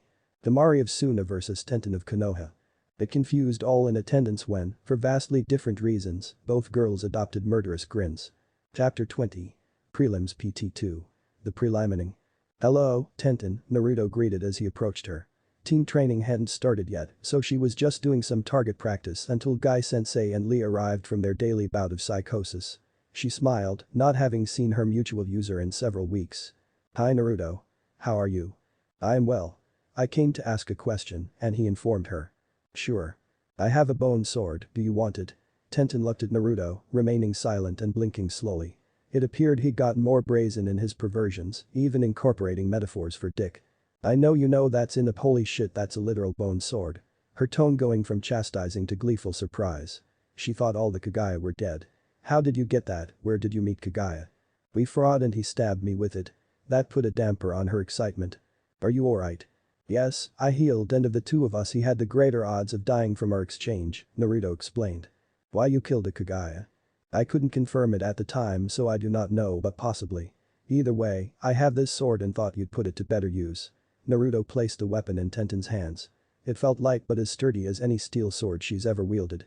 I'm going to have to do something special in exchange, she said. Before thinking what that could be, but inspiration didn't take long as she recalled his fascination with her puppy Chow. I know. Have you ever had lemon squares? Why would you square a lemon? Naruto asked in clear confusion. You wouldn't, she said between laughs. Don't worry about it, I'll drop them off later today and you can tell me about your run-in with the Kagaya. She bypassed a hand he offered her to shake and gave him a quick hug before mushing his hair. Friends don't need to shake on things, Naruto. Soon a duet of yells filled the area, which signaled the start of their team training. Naruto spoke briefly to Lee and Guy before departing. Tenten arrived on the floor first, bone sword already unsealed. She wanted no delay in her offense once the fight started. Team 9 hadn't exactly had a rough time in the forests, Niji's Byakugan easily tracking approaching threats. She was thankful, the stress of having a price on her head had taken a toll, and even now she felt on edge. She was almost thankful she didn't have to fight any of her new friends, but was wary of Suna Kunoichi. The weapons mistress doubted Suna would send any but their very best, and the girl appeared beyond confident. The Leaf Ninja resolved to do something about it. Temari was working through on her issues, relishing the much more direct combat she was about to undertake. Since her father informed them of his harebrained scheme to invade Konoha, her life has been nothing but constant training, missions and worrying for her brothers. She hated that Rasa wanted to use Gaara as a weapon of mass destruction, and that was before the events of their travel to end time within the foreign village. And if that hadn't been enough, Baki's near mental breakdown after he'd spoken with the Hokage was still fresh in the young Kunoichi's mind. "They know," Baki said and then repeated. His body was shaking the way it would when gripped by a fear the mind can't process, that visceral fear ninja trained to overcome. That her sensei was experiencing that now threatened to send her into a similar state. While Kankura was trying to get the full story from Baki, Temari could guess who they were and what they knew. The invasion was blown, Konoha was onto them. She, momentarily, wondered why they weren't dead yet. Her father wouldn't have wasted a second to kill Konoha ninja if the situations were reversed. "Temari, how close are you to the Namikaze's boy?" Baki asked. "We hung out once," she answered. Why would he be asking that now? Did Baki think attempting to kill Naruto would benefit them? If so, he'd really gone around the bend. "The Hokage, he's close to the boy. I don't think he meant to reveal as much but he did. Our survival might depend on you getting close to him. But it's not without risks." Temari didn't bother to point out she's neither a whore nor a concubine and seduction missions were beneath her. Baki knew it but had taken leave of his senses. "Yes, I'm sure the Hokage wouldn't appreciate us trying to manipulate someone he cares about," she reasoned but frowned when Baki shook his head. Her conclusion felt logical, what had she missed? "The person responsible for that scroll and the fake bounties was Orochimaru," Baki said, all attempts to self-soothe having failed and his voice cracked. "He brought 9 other ninjas with him and baited Namikaze's body." Baki took a breath, all 3 of his students now interested in his tale. According to the Sandaime, Naruto killed 8 of the 9 and captured Orochimaru by himself. Given everything else that boy has shown, he's clearly ruthless. Probably trained in secret since he could stand upright. If he believes you're playing him, you may not live to suffer the Sandaime's wrath. It was unbefitting of her, disrespectful to her superior and an insult to her training, but Temari couldn't help it, she laughed. Deep belly laughs filled their temporary room, the sound pinging off the stone walls. What was she supposed to do? The boy that she shared lemon squares with and watched a Princess Gale movie as they chatted was some remorseless killer. It just didn't track. When she calmed herself, her more analytical processes took over. She liked him, that was true. He was cute and clearly had a way with the ladies if that Haku girl, who was only somewhat pretty, would give him some play. He was also the only boy around her age that showed any interest in getting to know her for her and not her connections to Rasa and Gaara. Temari looked back at the scroll. The most damning information was about Naruto, and if it were just an attempt to bait him, it stood to reason that all those other names had some connection to him. 3 girls, 2 heiresses. She recalled their first conversation, even if the ninja were stronger than she initially thought, the girls were too weak-willed to rein him in or curb his nascent playboy tendencies. It was clear what was going to happen. Once she showed him what a real Kunoichi looked like, he'd forget those other girls. And maybe she'd escape with more than just her life. As Temari arrived across from Tenten, she stared at her first obstacle. She recognized the name, the person credited with the lemon squares she enjoyed as a movie snack. She'd try not to hurt her too bad, a quality baker was a precious commodity. Hiding, Height commanded and Tenten went on the offensive with a flowing series of thrusts, the speed taking Temari by surprise. The Team 9 Kunoichi was relentless and resolved to leave her Suna counterpart no time to use her fan. Well fast and practiced, the attacks were not enough to overwhelm Temari, but left her no space to open her fan, forcing her to use it as a club instead. The exchanges became a battle of speed versus power as Tenten's nimble sword attack went against the heavy swings of Temari's war fan, neither side gained an advantage. A loud clang was heard as both weapons clashed, the force knocking them out of each kunoichi's respective hands. The weapons flew to either side of the arena, leaving the two young women unarmed. Tenten, as befitting the student of Mido Gai, flowed into a sidekick that landed squarely on Temari's stomach. The impact sent her back, creating enough space to perform a. The hand signs were so fast and practiced, Tenten was too slow to react as the powerful blast of wind chakra lifted her off her feet and tossed her back like a rag doll. She hit the floor with a thud and rolled, attempting to disperse some of the force of the impact. She wasn't familiar with them, but she knew it hurt like one of Gai-sensei's youthful punches. A pain was to be endured and put to the side. The more pressing matter was her opponent running to her war fan, and Tenten could not allow that to happen. Her draw was smooth, her throw fast and the result immediate. Ah! Temari yelled as she fell to the ground, a small throwing knife now embedded in her thigh, a small stream of blood running down her leg. Her mobility was hampered and she was still too far away from her primary weapon, she was starting to get concerned. That concern morphed into worry as she watched a bun-haired girl pull out two sealing scrolls and chain some hand signs. Then the girl was in the air, raining down numerous weapons upon Temari. With her fan, swatting away the weapons would be no problem, but she had to settle for twin palms. They did as she desired, blasting the weapons away. She felt the hairs rise on her neck when she saw the other girl smirk. Ankuro's shout of warning wasn't needed and would have come too late, as Temari performed her substitution even a half a second slower as some of the weapons had circled around and attempted to blindside her. Instead, they sank into her fan as she used the wall to steady herself. Her leg could barely support her weight, but she hoped, the great breakthrough had done more damage to Tenten and observing the kunoichi, Temari was confident she was right. It didn't surprise her when the girl retrieved yet another weapon and charged her. Temari removed the knife from her leg and tossed, breaking Tenten's stride for just a moment. She continued onto her target, taking a swing of her jian. Temari timed it well enough to sway inside Tenten's guard and punch her in the ribs. What were once merely fractured were not broken, and the shock from the blow left Tenten open and disarmed. Temari snaked an arm under Tenten's and secured the weapon's mistress's arm and head to her chest. She used her other arm to secure the lock and used her superior height to add pressure.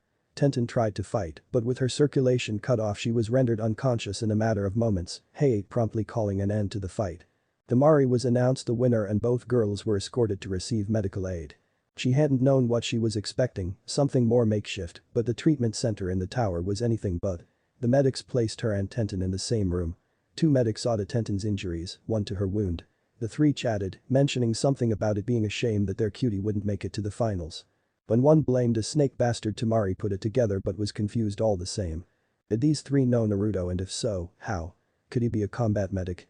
She wanted to dismiss it outright as except for one notable exception, medics were unimpressive when it came to combat. It was just one more mystery about her friend.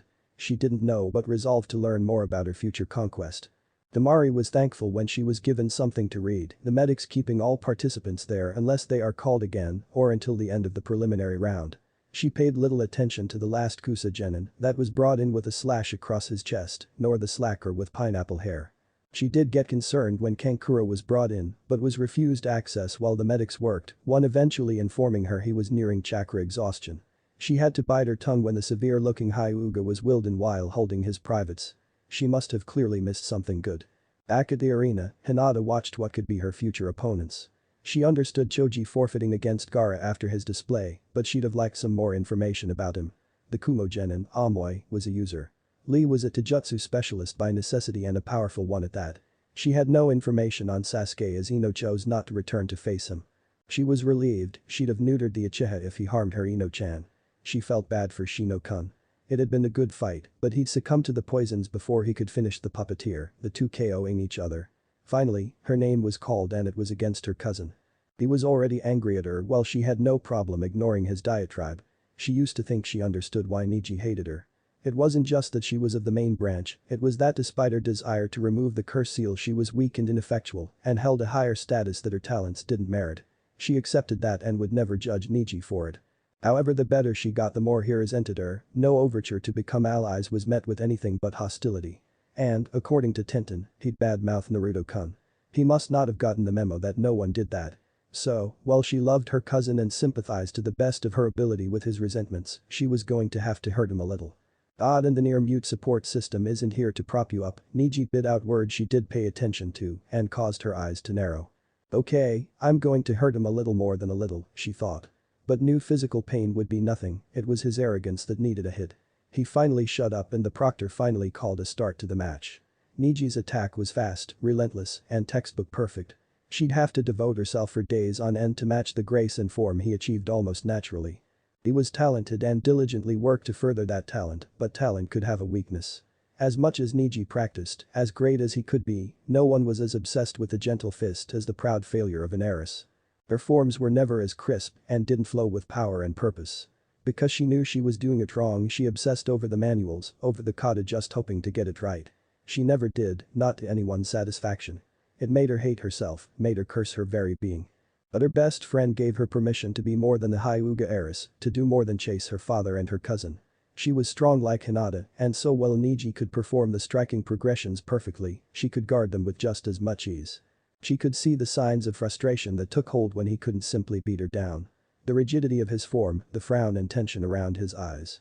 That his response was to simply try harder was predictable and disappointing. If Niji's offense was a volley of arrows hurtling toward their target, Hinata's defense was the rounded shield that could make any direct assault a glancing blow. When his frustration reached its apex, Hinata changed her guard, her feet now closer together and her hands palms out in chest level. She could almost read his thoughts, that she'd committed a blunder as her stance would slow down and weaken her defense. That her improvements were overstated and overrated, that he'd prove he was right all along.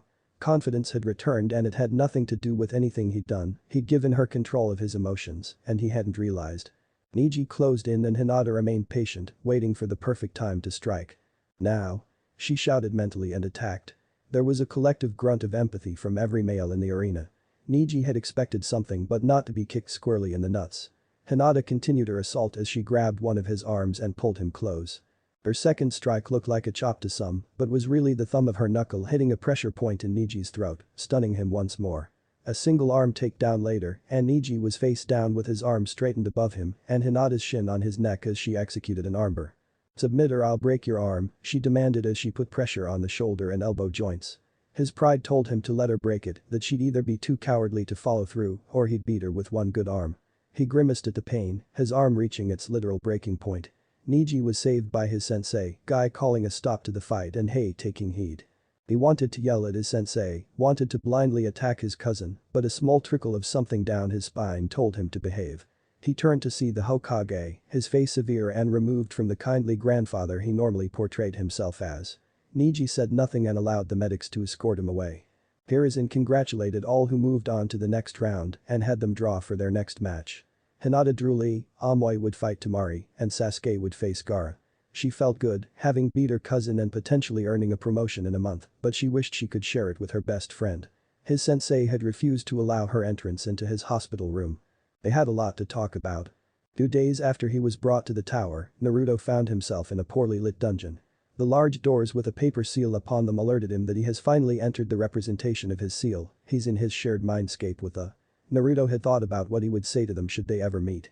Despite what the fox was said to have done, Naruto didn't really hate nor fear the beast, and neither would really benefit him as he was at least free. One large red eye peered at Naruto, and anyone else would describe it as if something was staring into their very soul. Naruto just thought it was a really big eye, even compared to the toad's. He walked up to the gate, as he got closer more of the fox was revealed, and left Naruto with one thought. "I like your ears, can I pet them?" he asked, and the giant fox made a sound that was a mix of a cough and a laugh. "Maybe when we get to know each other a little better," he said, and Naruto nodded as it was more than fair. "I'm Uzumaki Naruto, what's your name?" "Well met, Naruto. You can call me Kyuubi." "Is that your name?" "No, but my name is the only thing of value I still possess and will not give it out freely. Maybe one day, maybe. So, Warden, why have you stopped by for a visit today?" Naruto didn't really understand it, but it wasn't a requirement that he did. If Kyuubi-san wanted to be called that, it was his prerogative. "I didn't mean to, I was injured and rendered near unconscious. I may also be sedated given my injuries." Naruto squinted and thought about how he'd treat himself, ignoring that initially he was doing just that via his clone. Moving on from that, he decided you have some preferences for how you'd like the seal changed. "I have plans but wanted to get your input before I finalize them." "Short of you letting me go?" "Yes, Kyuubi-san, short of my letting you go." Not a dungeon, maybe some more natural surroundings like a forest or anything but this. And some reading materials, can you do that? I could link you to my mind palace, it has every book I've read since I was 9 years old. A forest is possible, I'll get to work on it when I can. Anything else? Why did you ask? It seemed only fair, Naruto answered, and he heard Kyuubi-san hum. Naruto walked closer to the cage and held his hand out, the Kyuubi looking at him in mild confusion. You shake on a deal and I believe we have reached an accord, Kyuubi-san. I think my hands might be a tad too large to shake yours. Make a fist instead, Kyuubi-san instructed, and Naruto did with Kyuubi-san doing the same and tapping Naruto's. That's how cement agreements. Don't make me regret this, Naruto. Even minor trust can be broken, and some bridges once burned can never be rebuilt. Naruto nodded and then plopped down. He hadn't come here intentionally so didn't really know how to leave. Can you tell me about yourself, Kyuubi-san? Why don't you start? Okay, Naruto said, and for a time the pair shared stories about likes, dislikes and past adventures. When Naruto was being pulled away, a sign he was being awoken, he stated he'd come back and Kyuubi-san huffed as if he didn't care. Once his jailer had left, Kurama looked down as a much smaller blonde, with whisker marks and red eyes peeked from his paws. I thought you were going to introduce yourself, little one, Kurama said, tenderly, to the small Naruto replicant. I got nervous. Maybe next time? Kurama offered and Yami nodded. He seemed nice. You think he'll accept me? I don't know, little one, I don't know. Slowly stirring, the bright lights of the room proved discomforting, hurting his eyes slightly. Naruto ignored the sensation as he blurrily looked for a pitcher and cup. A silhouette aided him by filling the cup and putting it in his hand. Welcome back, Naruto-kun. You've had Tsunade-sama quite worried, the voice said. Shut up, Shizune, Tsunade barked, but there was no real heat to her words. If some little brat wants to get himself blown up fighting people he shouldn't, that's his business. No sweat off my brow. You still can't be honest with your emotions, Tsunade-chan. Hiruzen asked, rubbing his student. She was indeed very worried about you, Naruto-kun, insisting she treat you herself. Stop picking on me, sensei, she whined, not enjoying this at all. Naruto's vision finally clears and the water has alleviated his dry throat. He could see he was in the room with not only the three that had spoken, but Haddock-sensei as well, who waved at his student. Feeling the need to address his other sensei, Naruto informs her, I didn't want to blow myself up. It was the most effective tactic at the time. Tsunade resisted the urge of slapping everyone with a smug look on their face, briefly forgetting who she'd been talking to. I know you didn't want that, Naruto, but you are nowhere near Orochimaru's level, so going to face him alone meant you'd have to put yourself at risk to even survive the encounter. Naruto agreed, he'd gone after Anko fully prepared to die, grievous bodily injury was expected, but some part of him felt he should keep that to himself for now. Tsunade-sensei was one of the more difficult people for him to understand. Naruto-kun, I know this may be a bit much, but are you up for a debrief? I waited to get the details from you so your clone could focus, Sandaime explained. Can I just show you? Naruto asked and the Sandaime granted permission for all in the room to be informed as well. Naruto hastily linked all of their projection seals together and then replayed his time in the Forest of Death, the activities of the clones being held separately. As they watched the events, three Anbu were having a private meeting about the Uzumaki.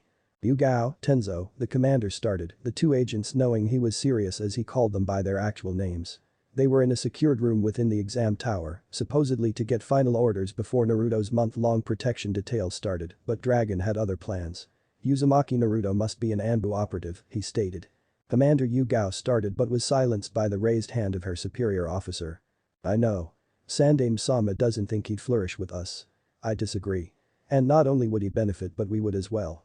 Think of a master who could design equipment for us because he had first-hand knowledge of our needs as they would be his own. A high-class medic who could offer preventive measures or any number of things because he knows how taxing our missions are. Uzumaki Naruto could breathe new life into Anbu and we need some innovation so things don't become stagnant. In exchange, he'd get some of the best physical and tactical training in the whole of the shinobi system. He'd also be under the radar for a while so the heat of taking down Orochimaru can die down. And we'd finally have a Hokage pass through our ranks. All that sounds good and I've made similar arguments to Sandaime-sama, but he is nearly violently opposed to Naruto-kun becoming one of us, and I don't know how you expect to get around that, Yugao explained. Simple, I want you two and your squads to sell him on becoming one of us. I want this next month to be so enthralling he'll want to do nothing but to be an Anbu. If the request comes from him, Sandaime-sama may become more open to it. Commander, how are we to sell him without seeming obvious? Tenzo asked. He rather liked Naruto and wouldn't mind him joining their ranks, but he didn't want to be turned to ash trying to make it happen. I've made arrangements for him to stay in Anbu HQ for a month, and Tsunade will start his surgical rotation in our own medical facilities. Training him a little and showing him around won't be too harmful, he won't see anything a new recruit couldn't get access to. I also have it on good authority that he isn't very close to his teammates, so we can show him how tight Anbu squads are and how much fun we can be. I disagree with nothing you've said, Commander, but Sandaime-sama won't be so easily swayed, not even by Naruto-kun. Maybe we just have to consider him outside of our grasp. Seeing one of his top agents faltering, Dragon knew he'd have to go to his secret weapon. Retrieving a sealing scroll, Dragon unsealed the contents and held them up for Yugao to see. It was a small Anbu uniform, roughly Naruto's size with a lynx mask. Just think of sunshine blonde hair sticking out of this mask, training with Nico-senpai, Dragon teased. Yugao, despite herself, couldn't get the image out of her head and it was downright adorable. He'd be a little Anbu assassin. I'm going to report in, Commander Yugao said, not trusting herself to say anything more. He dismissed her, confident his ploy had worked. Looking to his other agent, Dragon had one last card to play. Tenzo, if you can somehow let it slip that our showers are co-ed, that'd be great. The Mokuton user just sighed and left as there was no arguing with Dragon when he got an idea cemented in his head. Naruto had just finished his debrief when Yugao arrived outside the room. There were several voices congratulating him on his actions, but all fell quiet when the Sandaime began to speak. Naruto-kun, I am sorry you will not get to compete in the finals, I had been looking forward to it, but the rules simply wouldn't allow it. I understand Naruto started but was interrupted. Yes, we simply cannot allow Chunins to participate in the Chunin exams. It wouldn't be fair, he said with a smile as Kakashi presented Naruto his new vest. I am very proud of you, Naruto-kun, but things will only get more difficult I'm afraid, so you must continue to push all areas of your training. Orochimaru held back, you can no longer count on anyone else underestimating you. Hi, Naruto replied. Good. Now, Chunin Uzumaki, are you ready for your first mission? It is A rank and will require your expertise. I'm ready but can I forgo payment for trade? Naruto asked. What would you like to trade? There's an Uzumaki in the exams from Kusa. Pretty red hair and eyes to match with glasses. Her team mistreats her, one holds a kunai to her throat to get me to leave. Do you want her to relocate here? Hiruzen asked. I'd like her to have the option, Naruto answered. I'm sure we can figure something out, Hiruzen said, but internally thought if need be the Kusa team could have a collective accident. Who was to say how out of hand Orochimaru got before he was captured? With the prize settled, Hiruzen began informing Naruto about his latest mission. Soon, Hiruzen departed with Tsunade and Shizune following suit, only Kakashi remained behind and favored his favorite student with an eye smile. Getting promoted mid-exams is something not even your father accomplished. Quite impressive, Naruto-kun. And even with all that was going on to find an Uzumaki damsel in distress. You really are a sly little devil. Minato-sensei would be proud. Kakashi practically beamed and Naruto smiled back, slightly. Now that you're a Chunin, our real training can begin, Kakashi said as he tossed something toward Naruto. Familiarize yourself with that. Soon, I'm going to teach you all the ways to remove one with and without using your hands. Kakashi ignored the blast of killing intent coming from outside the room. He knew teaching the chosen one would be perilous, he'd long accepted it. Besides, danger makes cool things cooler. Chapter 21. The first thing he noticed was his chakra flow. Sluggish was the initial sensation. Utterly beyond his control was the second. He could still feel it but could not exert influence over it, molded as he'd done countless times before. The next was his former team as he sat up in the brightly lit cell. Every wall stone except the one in front of him. Transparent but not glass, nothing obscured the three severe faces watching him in judgment. Fukuku, the reunion I've always hoped for. Wishes do come true. This cell has a series of enabled security measures, Hiruzen said, ignoring his traitorous student. If needed, I can cut your oxygen supply. Heat the room hot enough to incinerate you. Or turn you into a fine mist. Naruto-kun's been busy, Orochimaru said, recalling how one of his subordinates had experienced such a change in matter. If by some miracle you could escape the cell, there are seals placed on you all designed to deliver instant death. If you stall in giving us information, you die. If you try to escape, you die. If you displease me in any way. I die. Orochimaru said mockingly. I'll open your cell and show you why I'm the professor and you're the student, Hiruzen answered. It'd almost be worth it, sensei. Just to see you do it. Could you really beat me to death? If Danzo had not been present when I found you, you'd already have an answer to that question. Well, you've certainly laid out the stick, but where's the carrot? You must have lost your mind, sensei isn't going to give you anything, Jiraiya stated. He frowned when Orochimaru rolled his eyes, knowing what was coming next. Stupid Jiraiya, always a little slow on the uptake. Sensei may want me dead, but he needs me alive.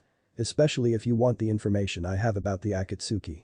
And sure, he could have tortured me, but he has to know I can survive anything he'd do to me, or in the case of Anko-chan, piss her off so much she goes too far. I'll die just to spite you, and then you'll get nothing. You have a little leeway but don't push it. My list is short and shouldn't be a problem. 1. A library. If I'm going to be stuck in this cage then I need something to occupy my mind lest I go insane. Done. What else? Oh, just access to Naruto-kun, Orochimaru said, and swiftly felt the burn in his lungs associated with suffocating. He didn't falter, though, he refused. Instead, he stared at his sensei, daring the man to go to the edge. Time marched on, he felt his vision narrowing, but he still smiled. Soon, the game of chicken was over and he could breathe again. What do you possibly hope to gain from speaking to him? He isn't like you, isn't twisted nor malicious, said Jiraiya. Isn't it like me? He's more like me than any of you could ever hope to understand. And whatever you think of me, at least I'd have protected him from what sensei is doing to him, what he did to me. What did I ever do to you other than support you? Support? Even now you don't get it. It wasn't enough you had someone that could kill the wolves. You needed me to see myself as a protector of sheep, one of you. Before your ideology wormed its way into my head, corrupting me, I was pure. I sought not to be anything other than what I was. You made me believe I was something else. And because I lied to myself, I got to watch my students blow up in an Iowa ambush. The sole family of my friend died in front of me. If I had remained pure then not only would Nawaki's death have not been my fault, I wouldn't have cared. You tainted me and when the inevitable happened and I, from your perspective, turned into a monster you laid it squarely at my feet. And you're doing the same to Naruto-kun. The gift may be even purer than my own, greater than his father's, and you'll corrupt him too. Because it isn't enough for you that we be effective or powerful. It doesn't count unless we have the will of fire in our hearts. But he'll lose someone he can't afford to and it'll break him. That void will be filled with a wrath you can't imagine. And it'll be your fault, sensei. Hiruzen simply looked at his fallen student, his emotions unreadable. He didn't know if this was Orochimaru trying to manipulate him, an ad hoc justification, or if he truly believed he'd been corrupted by a belief meant to give aid, comfort, and purpose. Hiruzen resigned himself without knowing, and that triggered a pang of guilt. On some level, he never truly understood his student, and while that was no excuse it was another failure. But he'd never let those words make him think differently about Naruto-kun. He knew his grandson and had no doubts about that. You're mad, Jiraiya said as Tsunade no longer looked angry but remorseful. She ranted and raved when Nawaki died, blaming Orochimaru for not being there. She apologized, but the damage had, clearly, been done, and she vacated the village soon after, so could do nothing else. Am I? Tell me, Jiraiya, why isn't Minato alive? Kyuubi killed him. Oh, I thought the Reaper Death Seal did that. Though, it isn't the only way to seal A, not even the strongest. Theoretically, he could have chosen another sealing method and lived. He chose to die, why do you think that is? Shut up. I don't care what value you have, if you badmouth Minato I'll kill you. I'm not insulting Minato, the exact opposite really. He was gifted with a greater degree of self-awareness than I was at his age. He saw his wife about to die and knew he didn't just have to protect the village from the Kyuubi, but from himself. He really thought it was safer to leave his only son an orphan, knowing there was someone after the Kyuubi he'd just sealed inside of Naruto-kun, than a world where he existed, but Kushina did not. You're wrong. Whatever Minato did, he thought it was for the best. He wouldn't have left Naruto alone if there had been another way, Jiraiya said in a raised voice, fist clenched and knuckles white. Sure. Are we done now? Come on, Jiraiya. This is what he wants, don't engage, Tsunade said, patting him on the shoulder. He nodded and relaxed. No, you will not have access to Naruto-kun. That's a shame as I'll only give my intel to him. How far do you think you can push me? Hiruzen asked. Your mistake is thinking that's the goal. Just because this upsets you doesn't mean I'm trying to be upsetting. I simply wish to converse with the young man that handily defeated me. I am the leader of a hidden village which makes this quite the feat. If he doesn't have a million Ryo bingo book entries by month's end I'd be disappointed. No, you will not be speaking with Naruto-kun, Hiruzen said. If his student was confident in his resistance to torture, then he would demonstrate it for as long as necessary. Any affection the aged Hokage held for his student died in the forest of death. The trio departed without another word to Orochimaru, the heavy metal door slamming behind them as they entered the hallway. Where is the I need to talk to him about challenging S-rank ninja? Jiraiya was not pleased when informed of Naruto's exploits, not at all. I'll direct you to him but do keep in mind he was protecting a comrade, Hiruzen cautioned his student. Kakashi walked through the village, head buried in Jiraiya's latest manuscript. The copy ninja felt good. It had been so long he'd almost forgotten how it felt to be anything but hollow. It was a welcome change, and he managed to feel only slightly guilty he hadn't sought treatment sooner. As he giggled at the hijinks of Akio, his mind also turned to his students.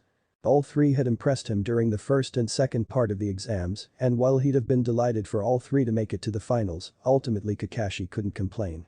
Sakura may have drawn with Kurenai's student, but Kakashi could tell she'd also learned a lot about herself up to that point.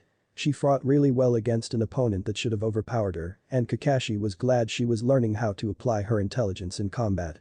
In truth, Sakura was always the most challenging of his students. She wasn't going to be a natural in ninjutsu nor tracking his specialties due to her small reserves.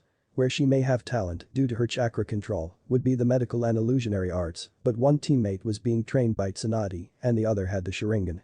She deserved to shine outside of her teammates, but Haddock wasn't sure how he'd manage it. Next was Sasuke. Kakashi had been most impressed with the boy's emotional growth, his sessions seeming to pay dividends as well.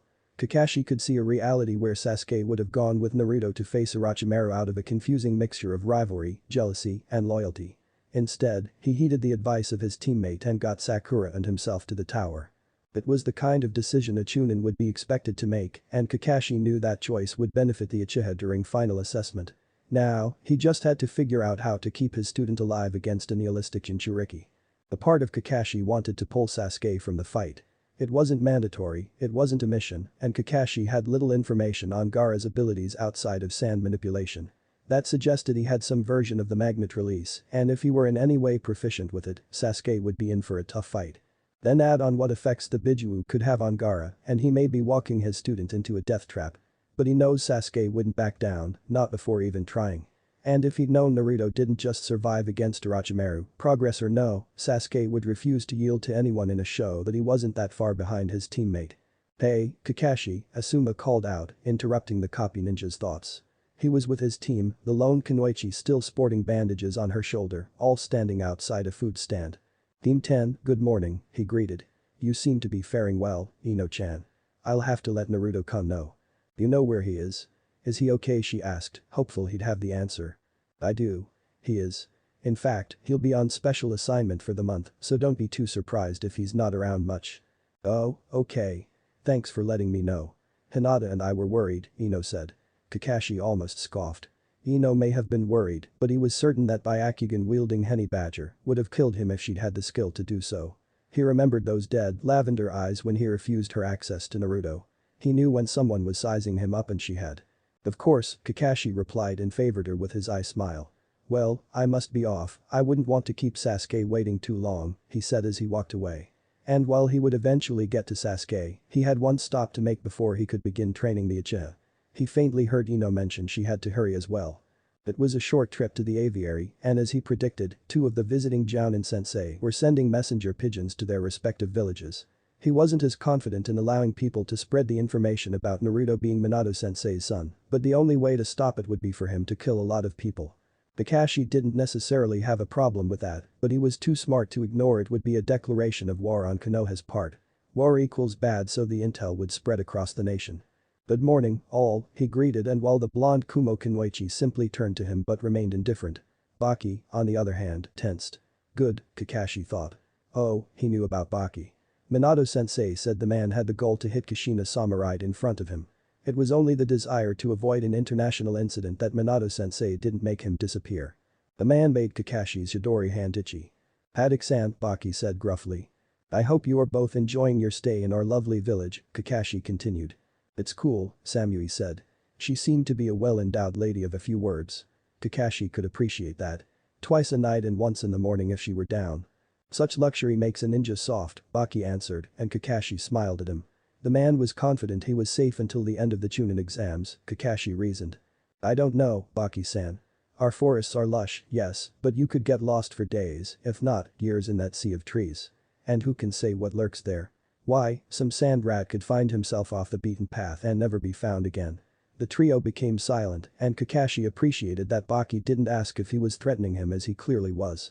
Unfortunately, he was here in an official capacity, so he couldn't screw with the Tsunade for too long. "Now, you two know some information that you shouldn't and are no doubt sending back to your villages. Hokage-sama has decided to allow it."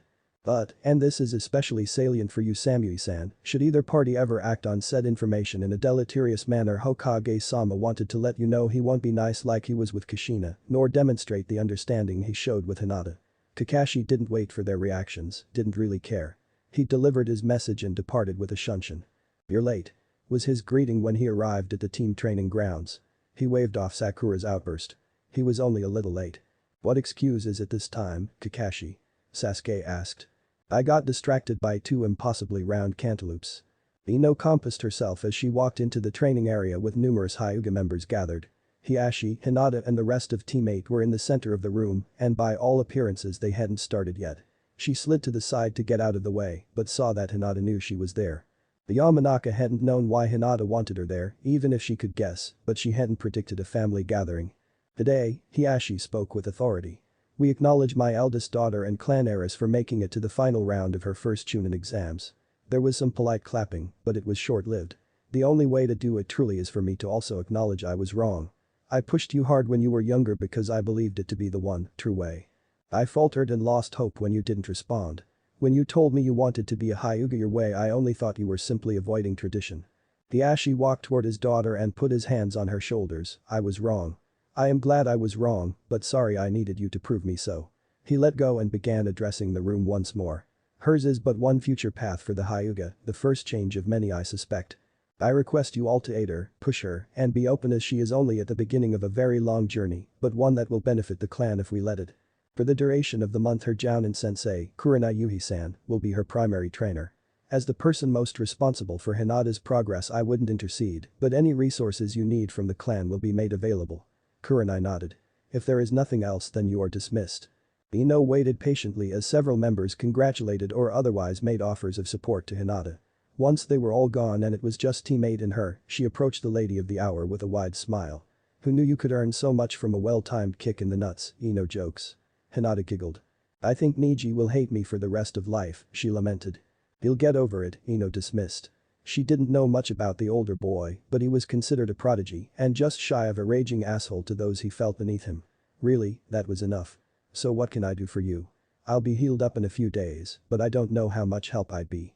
"I was going to ask you to help me, but in a more official capacity," Hinata explained as she handed me a mission scroll. "I was hoping you'd do a little information gathering for me." Ino considered the offer.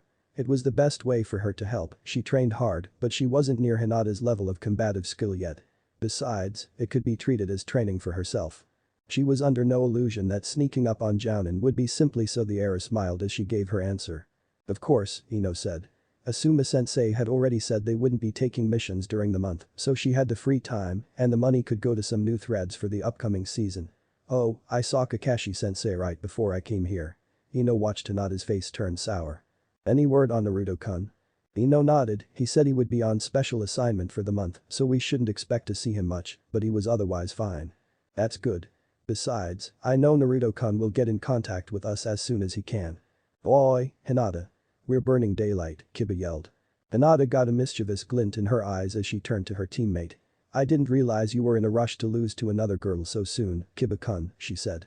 He sputtered excuses about it being a tie, but Shino argued tying when you were expected to win was basically a loss. Ino laughed at their dynamic as it was much more lively than what she had with Shika and Choji. Eren couldn't overcome the feeling of strangeness that swelled within her.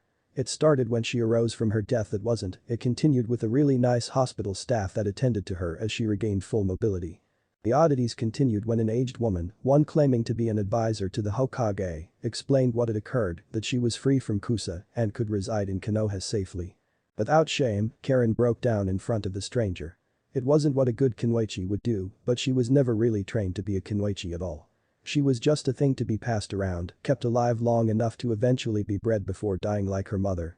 She hated Kusa, she hated everyone that resided in that accursed village, and even if it were a cruel trick, the Uzumaki let her tears flow for even the illusion of freedom. The older woman had placed a comforting hand on her back, rubbing it gently and offered words of comfort and encouragement. Once Karen regained control, it was explained fully that she owed her liberation to one Uzumaki Naruto, the boy she'd seen in the forest. A boy who shared nothing with her but a clan name, had gone through such trouble. For one unused to kindness or consideration it was overwhelming. That sense of being overwhelmed, of the innate strangeness of her new reality, didn't abate as she walked through the village. People smiled at her, greeted her, treated her like she belonged. It was a struggle not to tear up at the treatment as she didn't want to make her escort feel acquired. Her escort, another peculiarity, had to be the prettiest girl she'd ever seen by a wide margin. "We're here," said the angelic beauty. "Huh?" Karen asked and internally lamented the undignified response. "This is where you'll be staying, at least until you can arrange your own lodgings." Karen took a good look at the apartment tower, clearly newly built or renovated. It was beyond anything she expected, at least from the outside. "Are you sure?" "Of course," said the older girl with a smile. "Now, please, follow me," she requested and Karen did without second thought. She was led to a corner apartment on the top floor. And again Karen was thrown for a loop at the fully furnished, one-bedroom apartment.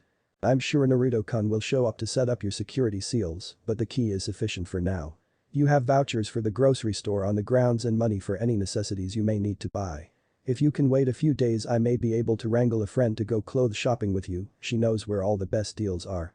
And should you need anything else I'm just 2 doors down."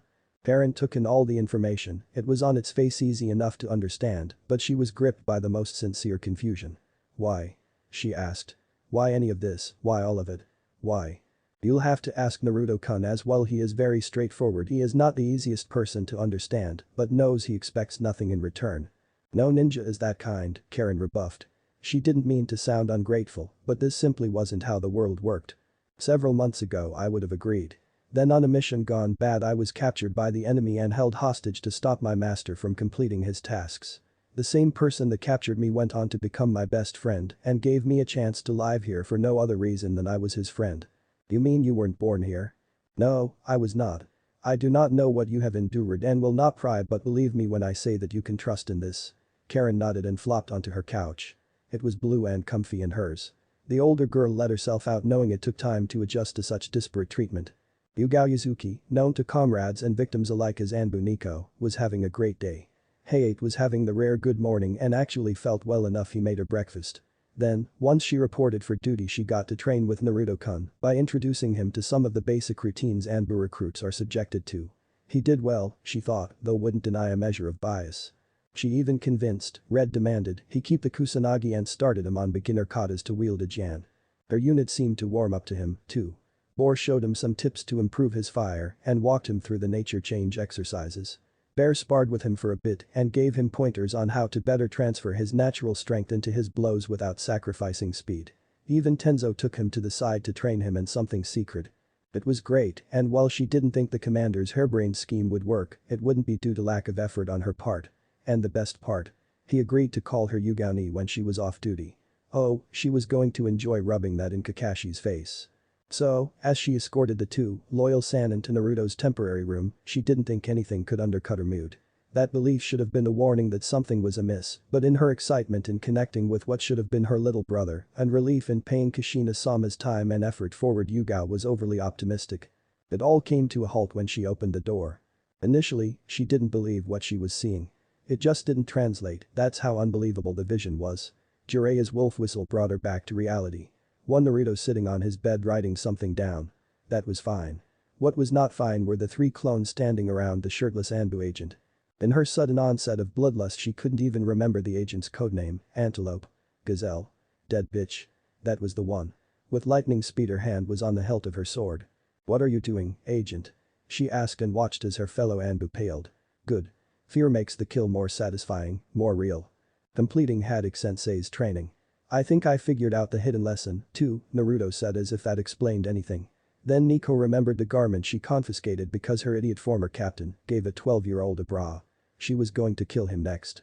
Nearing a complete surrender to her bloodlust, she didn't pay much attention to the real Naruto walking over to Tsunade and handing her his notes. The Sannin read over it quickly, though she wasn't any more accepting of what she was seeing as it was written in her contract, she was only allowed to assault rude Anbu in fits of rage. She wanted to admonish her student. She didn't teach him the medical arts to scam on chicks, but quickly realized he wouldn't know what scamming on chicks meant. Besides, despite herself, he was onto something with this preliminary report. Damn genius pervert. "Look, Naruto, I'll let you run with this under Shizune's supervision, but no more half-dressed Anbu in your room." Tsunade took a beat as she looked into those unnaturally blue eyes and remembered who she was speaking to. "And no fully undressed Anbu in your room either. Got it?" "Yes, sensei," Naruto answered. "And you, scurry along." Tsunade barked at the agent. True, she looked to be only 16, but that was old enough to know better.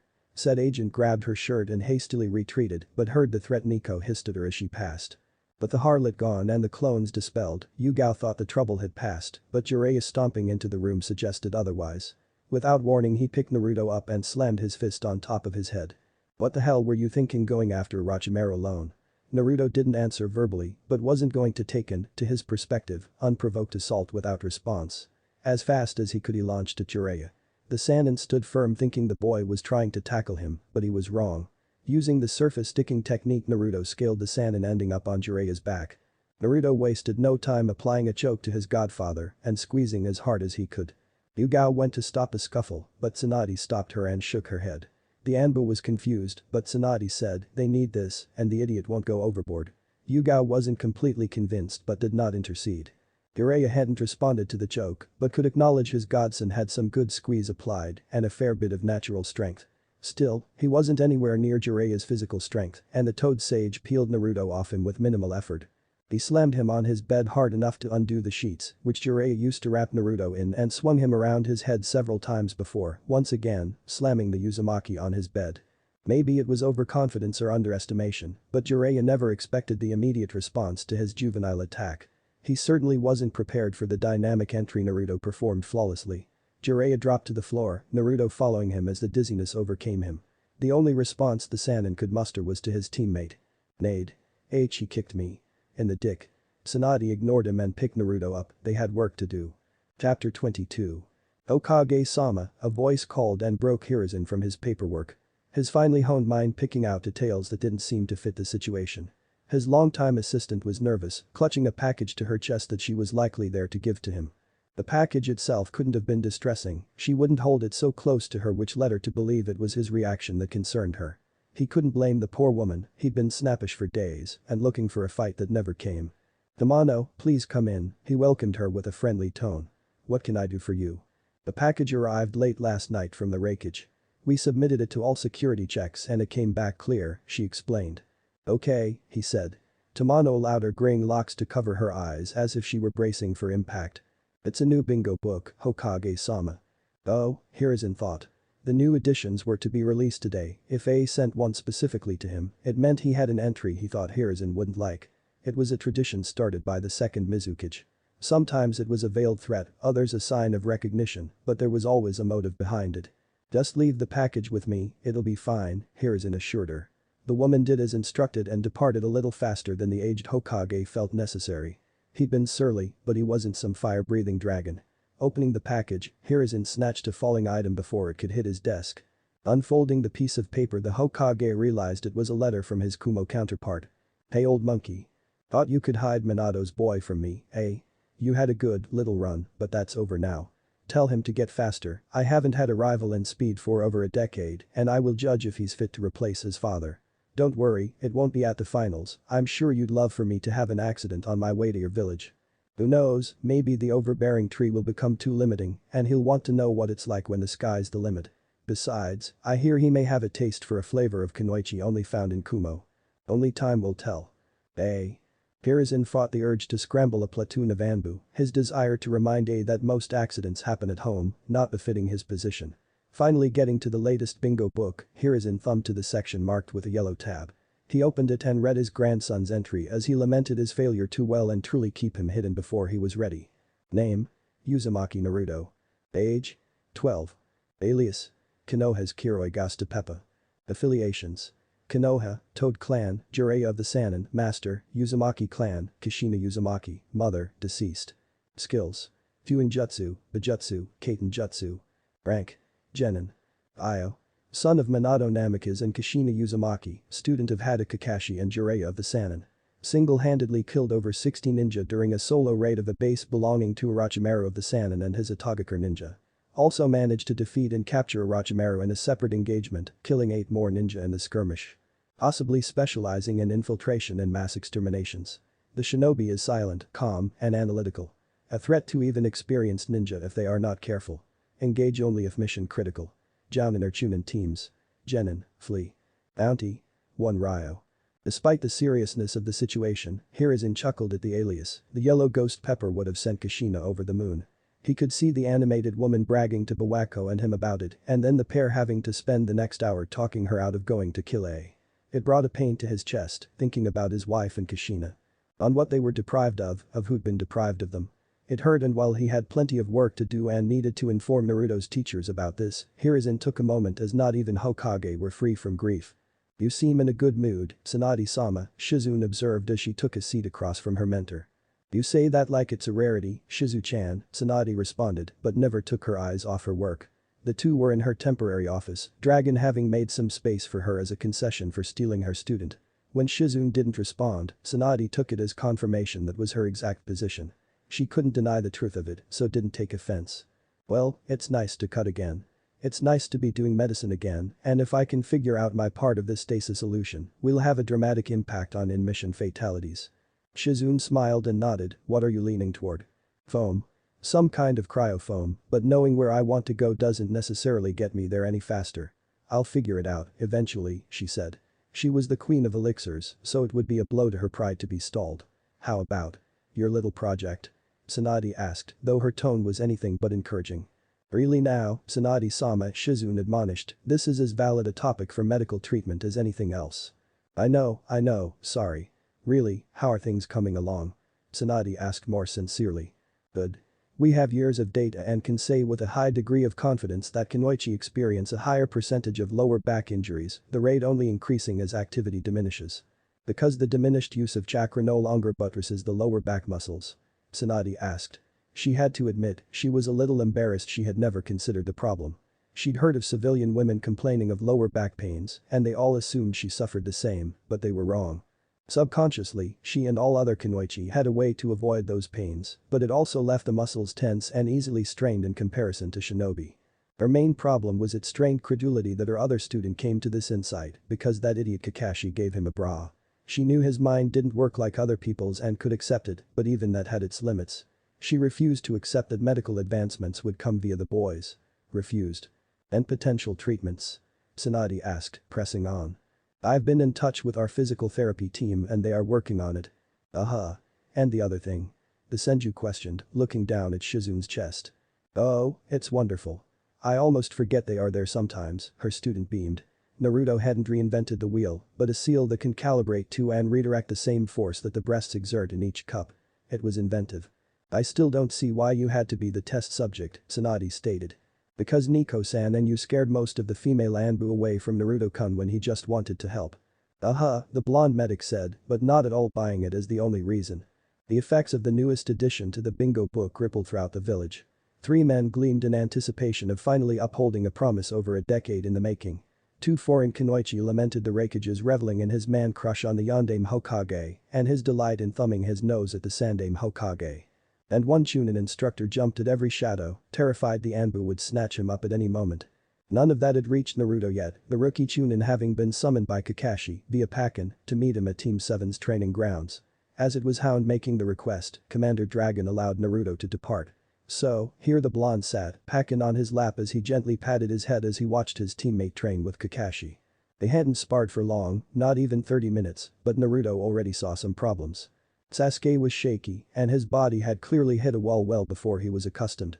Sweat poured from his brow and he was breathing through his mouth. It was time for him to go to work. "Stop," he called out as he approached sensei and teammate. He retrieved a bottle of hand sanitizer and gestured for Sasuke to sit. The uchiha did just that. Naruto activated the diagnostic and mentally recorded notes. Within 20 minutes he had reached a conclusion. "Your nutrition isn't adequate for the level of training you're doing. Your body is forcing your chakra to compensate, but the increased usage means you aren't recovering as fast at night, which requires more chakra to compensate. Had you continued the cycle you would have gone into shock from chakra exhaustion within 3 days." Sasuke nodded, masking his discomfort with the emotionless tone that provided the explanation.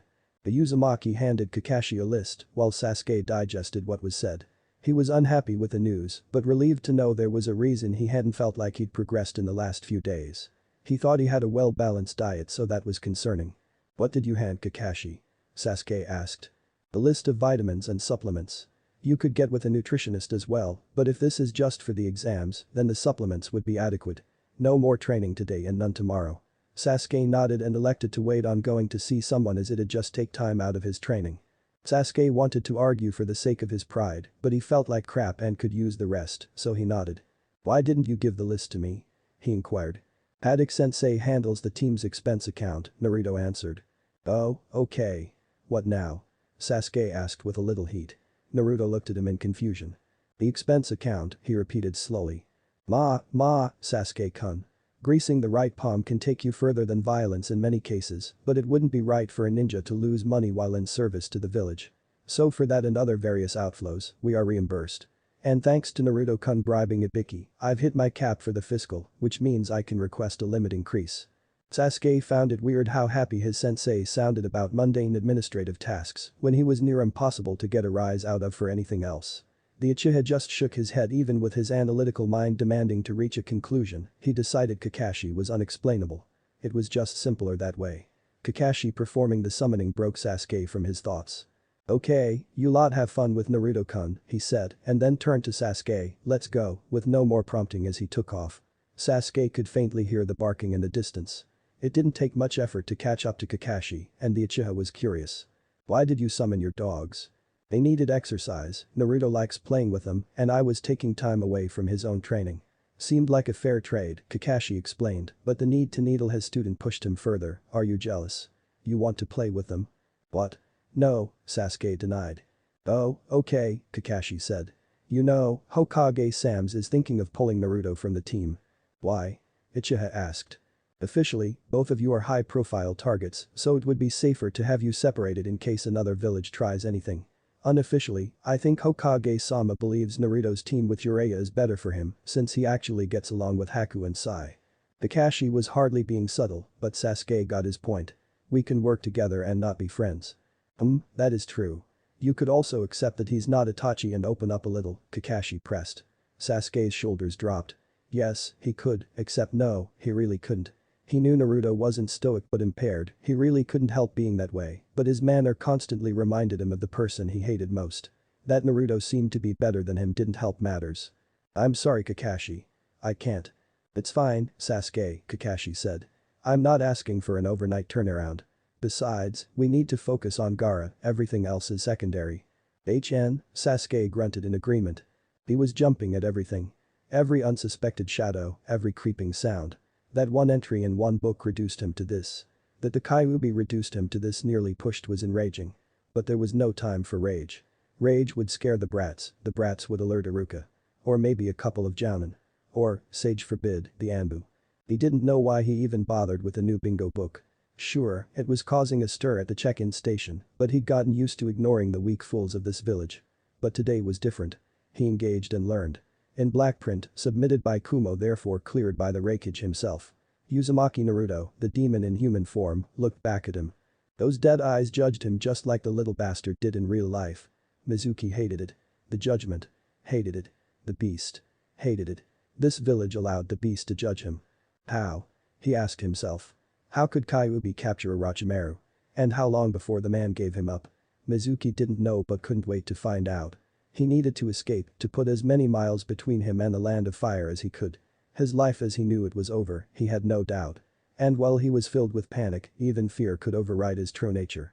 Mizuki was a man gripped by resentments, large and small. He resented never becoming more than a Chunin instructor. He resented the Hokage's lack of trust in him. He resented having to rely on Orochimaru to get stronger and gain some recognition. And Nukenin is only free because of the Sandaime.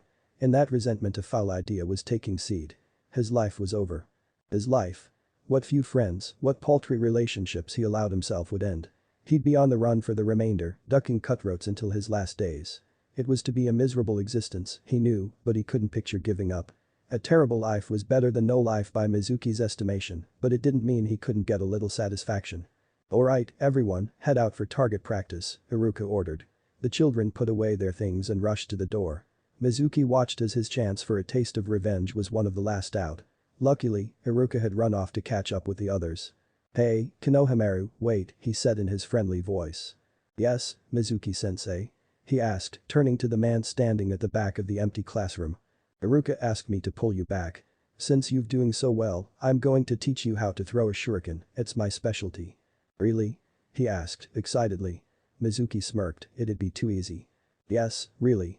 Thing is, the shuriken is large and powerful, so we'll have to go somewhere else to practice.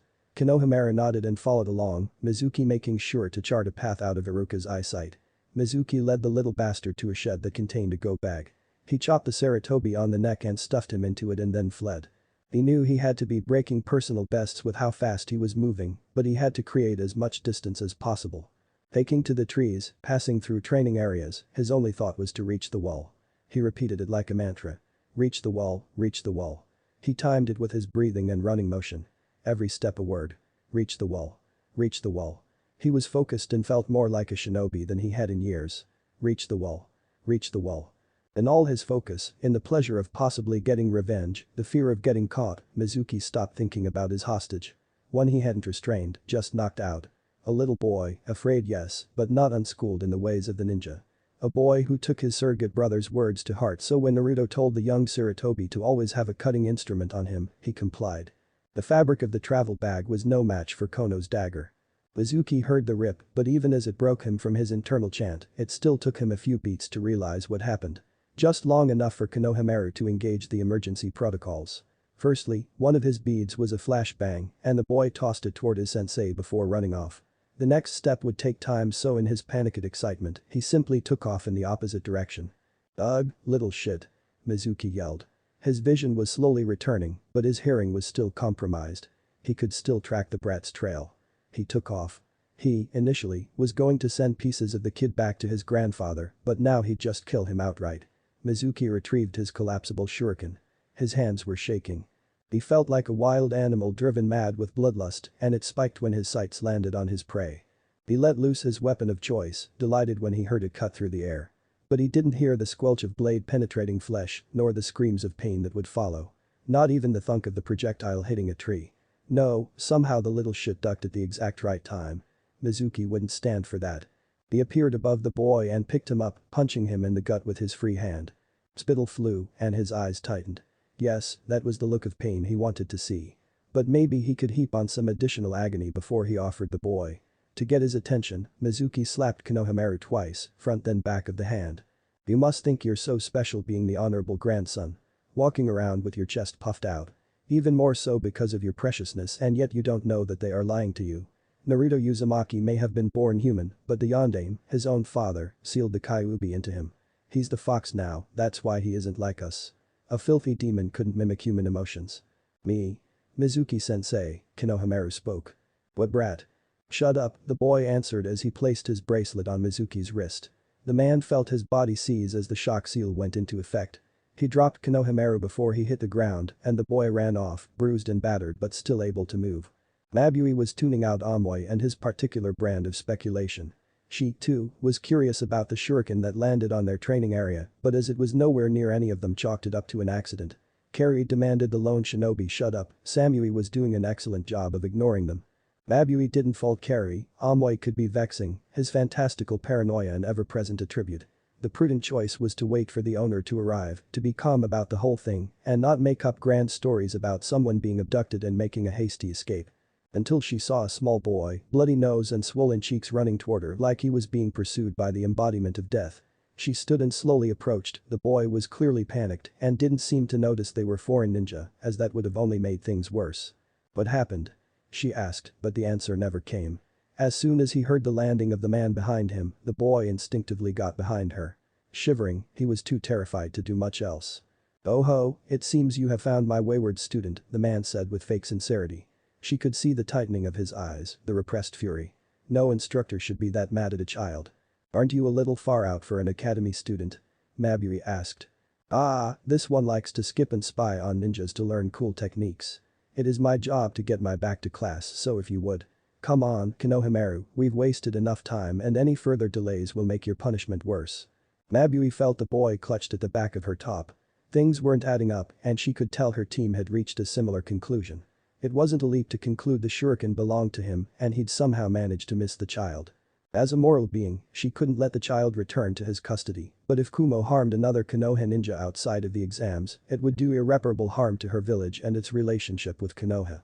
But, once again, Mabui's internal deliberations were interrupted by the arrival of another party. This one, however, had no interest in talking. She saw the gleam of a blade before she could fully make out the newest arrival and wasn't sure of who she was seeing until said figure executed a kick to the throat of the falling man. Then she heard and saw the dogs as they surrounded the much smaller attacker and his victim. Even with his orange hood up, she could see the distinctive blonde hair of one Uzumaki Naruto. The way Konohamaru darted toward him made her believe the two had a pre-existing relationship, the flying tackle into a hug all but confirmed it. She watched as the blonde said something to the boy and then several of the dogs departed with him. Only the one with sunglasses stayed as Naruto tied up the unconscious Chunin.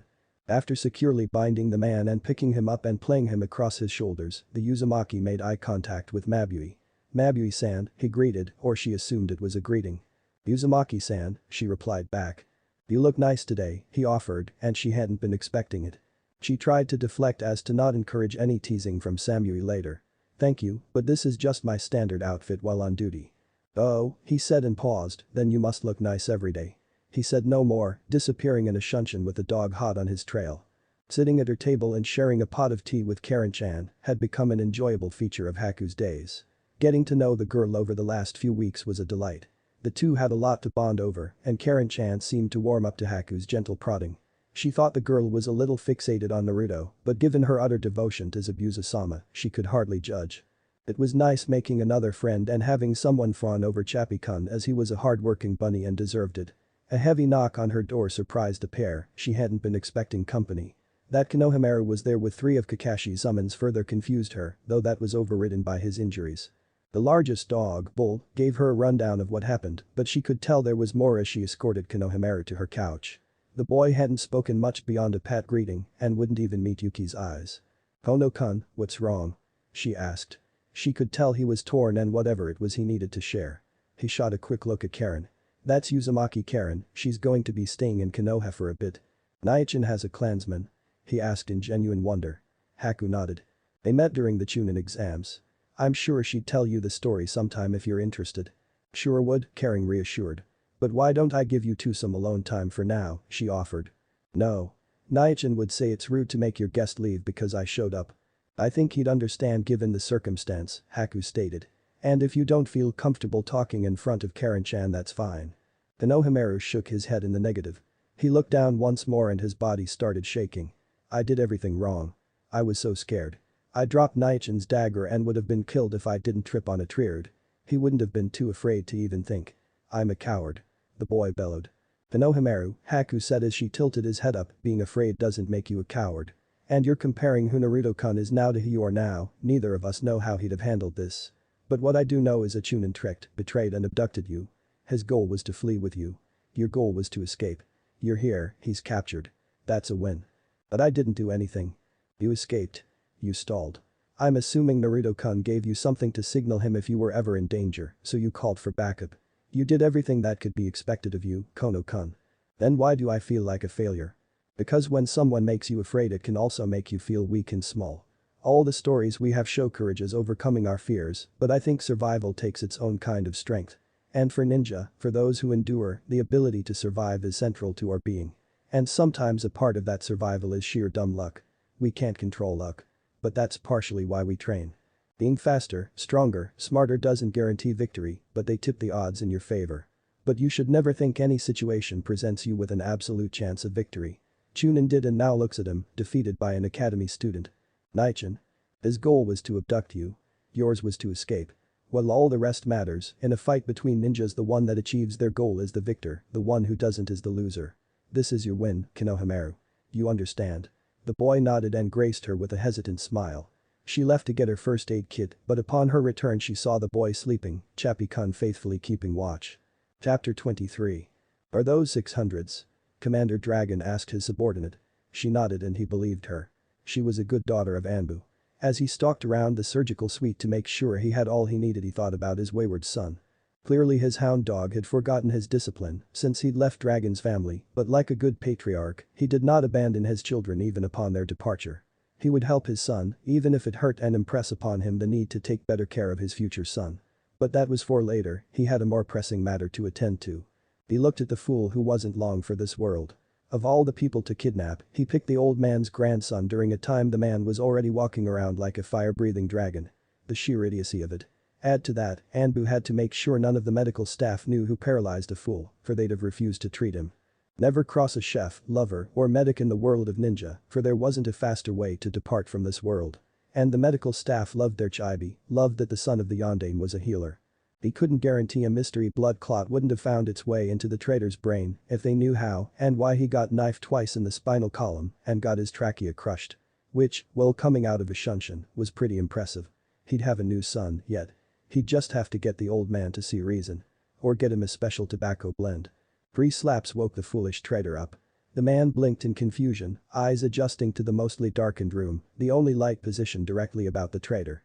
He tried to squirm but stilled when he saw the mask. Dragon smiled behind it as the fool's expression gave it all away. Oh, that fear, that was the genuine reaction, but pride forced a sneer on the lips of the fool. He went to say something, likely something snarky about how he wasn't afraid or wouldn't be broken. As if you got to be the Anbu commander without the ability to break all chunin. He slapped the man again before the words could leave his mouth. Understand one thing, Onion, I'm a busy man. If I am not asking you a question you are not to speak. Are we clear, Onion? The man frowned but nodded. The response earned him another slap. His jaw likely couldn't take much more. Why? He asked and was answered with another slap. When I ask an onion a question I expect a verbal response, are we clear? Yes, he responded promptly. Now, as I am feeling magnanimous I will allow you one question, you may ask it now. Why do you call me an onion? Dragon wasn't surprised but amused by the question. At least the man wasn't lying to himself nor going to fake innocence. That was good. Oh, it's simple really, you non-Anbu are loud, unable to work alone and usually not worth a damn until a generous amount of heat is applied to you. Alright, I think I should inform you what is about to happen. See, I'm only really interested in one question, but I have to assume you're going to lie to me. True, I could torture you until I believe you've divulged the truth, but I have a lot of my plate and can't spend all day dicing an onion. So, I've come to a compromise. Dragon grabbed one of the fluffy, all-white towels from a nearby surgical stand and slid a water-filled bucket next to Mizuki's bed. This is a 600 thread count towel. I'm going to wet one end of it and force it down your throat. Admittedly, a lower thread count would make the initial ingestion easier, but I've found the results inconsistent, so you get the 600. Well, Onion, when your stomach acid starts to digest the towel I'm going to yank it back up, bringing your stomach lining with it. The Chunin had a mixture of disbelief and bone-deep fear on his face, as if one was a defense for the other. Dragon didn't begrudge the man his self-deception. Reality would become too painful to deny soon enough. 29 hours, 47 minutes is the average length of time people last when they endure this. Nearly 30 hours of excruciating pain. I figure a full day of this and you'll tell the truth just so I end your misery. I'll talk. The man yelled. He was slapped for his slip in decorum. Of course you'll talk, Onion. You'll tell me whatever I want to hear, but I only want the truth not what you think I believe the truth to be. In order for that to happen you need to endure this trial. Endure and then I can believe you. No. No, I'll talk. I'll tell the truth. He pleaded. This guy really didn't want his stomach lining removed. He almost felt bad for slapping him again. Okay, Onion, I'm going to give you one chance to avoid the most painful 24 of your life. Were you ordered to kidnap Konohamaru Sarutobi as some kind of dead man cell scheme by Orochimaru? No. I just knew he'd been captured and thought he'd reveal I'd been working for him. I resented the Sandaime and the Kyuubi brat, so I thought kidnapping Konohamaru would be revenge. And you planned to, what, escape with the honorable grandson? Maybe send pieces of him back to the Sandaime before you killed the kid? Yes, Mizuki said, almost pleading to be believed. It worked. Dragon patted the man on the shoulder. Good news, Onion, I believe you. I won't be pulling your stomach lining out through your mouth. But there is some bad news, too. The other agent appeared next to Dragon. This is Captain Monkey. That means nothing to you, it shouldn't. However, if you could remove your mask, Captain, we're all friends here. Mizuki really started to squirm when he saw the captain's face. Yes, you tried to kidnap Candace Sarutobi's son and well, Onion, you went after my family. What's the penalty for that, Captain? Onion gets diced, she replied neutrally. And there is no one better for the job. Well, my part in this is over. Take as much time as you need, Captain, the room is yours. Thank you, Commander, she said as she removed 2 karambits from her back mounts. As Dragon departed he could see the glow of the chakra-infused blades reflected in the window. That took care of one bit of business, now to another. Then the leader of the Special Operations Ninja could get some lunch before he spent his afternoon attempting to calm the old man down with the help of Danzo, Sage saved him. The hospital staff was kind enough to provide him a temporary office so he could settle all matters before heading back to the Anbu barracks. As he entered the small room, Hound stood at attention. It was good he, at least, remembered that much. It didn't stop Dragon from putting the slightly taller man in a headlock nor punching his crown a few times. Hound, Dragon began, but his son dared to interrupt him. Kakashi, he said. Silly child. He punched his head a few more times to get it working correctly. Hound. The upward inflection letting the erstwhile agent know it was a question. Yes, Commander. Ah, a few love taps always worked. When I put Uzumaki Naruto in your custody for the day were you unclear of my expectations? No, Commander. And do you believe your summons are an adequate replacement for your direct supervision? In some resp he received a few more love taps as he was backsliding. No sir. But Sasuke requires a delicate touch, especially as Naruto reminds him of Itachi. I cannot let him think I favor Naruto or encourage any competition between the two. He's doing better, but he still has some pronounced triggers sir. Excellent reasoning, Hound, but that's why clones exist. Who wants to expend the chakra for that? Hound asked and received several more love taps. You've lost your way since you've left my den, Hound. Don't you worry, Papa is here for his children. I know you've been working your way back, but I'm going to expedite the process. Every day you are in the village you will report to me before you train your students or take missions. Am I understood? Yes, sir, Hound said in complete compliance. Ah, there was his good doggy. Fantastic, you can leave, Dragon said, releasing the jounin. As Kakashi reached the door, Dragon stopped him with a final warning. If you arrive late or flake on me I'll beat you strictly with body shots and then tie you up, maskless, by the ladies' onsen. He saw the normally unflappable man shiver. Good, he thought. The pretty bastard would want to protect his peace by not having his real face revealed. You gotta let us know when you make Chunin, little man. We promised Minato-sama we'd take you out on the town, so Kushina-sama would only be mad at us, Hiashi said. Naruto had been sitting with the trio as they arrived with Haddock-sensei. He introduced them as part of his father's guardian platoon. Apparently, it is up to the Hokage if they want Anbu to tailor regular forces. Izoji-san seemed to prefer Anbu, but his dad was different. He had to inform Commander Dragon of what transpired but had returned to the waiting area with the three. They seemed nice and had stories about his parents that not even Haddock-sensei or Jiraiya knew. They said they were designated as fun uncles. He wondered if there were more around selected to be his unfun uncles, but decided to worry about it should the need arise. I have been promoted, Naruto said. The three looked at him with wide eyes. In his experience that could denote surprise or even disbelief. True, he wasn't in his vest. Hisoji-san requested he not wear it until after the exams and his departure from his protective detail. I assure you, it is the truth. We believe you, Naruto. It's just, being promoted mid-exams has never happened. We have to celebrate. Genma exclaimed. It's the middle of the day and Kakashi was raining on the Triads parade as he returned. Besides, there is a Team 7 tradition I have to do with my newly promoted Chunin. I'm sure you understand, the copy ninja said as he ushered Naruto out. Fine, tonight, Kakashi. We promised Minato-sama, radio yelled. Kakashi waved dismissively but knew he'd have to allow the outing. He just didn't want his chibi getting influenced by those dorks just because Minato-sensei was too kind to them. The two left the secure hospital entrance and made their way back to a main street. Haddock-sensei, Naruto called. Kakashi answered. Can I go see Kono-chan before we conduct the Team 7 ritual? He asked. Kakashi mushed his hair a little and I smiled. Of course, we can hurry right over. He performed a shunshin expecting Chibi to keep up, which he did. Upon arrival at their destination, a small boy-shaped projectile launched at Naruto. He easily absorbed the impact. The boy mumbled something that not even Kakashi's keen hearing could decipher. I can't understand you, Kono-chan. What are you saying? Naruto asked. Sarutobi breathed in deeply and broke away from his surrogate brother. Kakashi could tell he was forcing himself to meet Naruto's eyes. Nai-chan, are you Kyuubi? That had not been the expected question. Kakashi swiftly concluded that the traitor must have told Konohamaru in a moment of spite or to demoralize the boy, maybe both. He wondered how Naruto would react to having his largest and most poorly kept secret revealed to not only Konohamaru but Haku, as well as not even the normally serene Kunoichi could hide her surprise. This could be a major turning point and Kakashi wondered if Naruto would deny it outright, fearful of reject. I would seem to lack the requisite tails, Kono-chan, he answered. Nai-chan. Konohamaru bellowed which allowed Kakashi to realize Chibi wasn't being overly literal but teasing his little brother. Kakashi didn't know he knew how to tease someone. Why don't we take this inside, Kakashi suggested, as the balcony of one's apartment isn't the place to discuss S-class secrets. Everyone took a seat, the three youngest on the couch, with the bunny taking residence on Konohamaru's lap. Kakashi thought the bunny was way too alert for a pet and wondered if a guard bunny was a thing. He then wondered if he could get Pakin to train the rabbit up a bit. A guard rabbit seemed cool. Okay, I'm assuming Mizuki Toji told you something he shouldn't have. Whether Naruto answers any questions, this is an S-class secret. I know you know what that means, Haku-chan, but for you Konohamaru that means if you talk about this with anyone without Hokage-sama's or Naruto's permission, you could be put to death.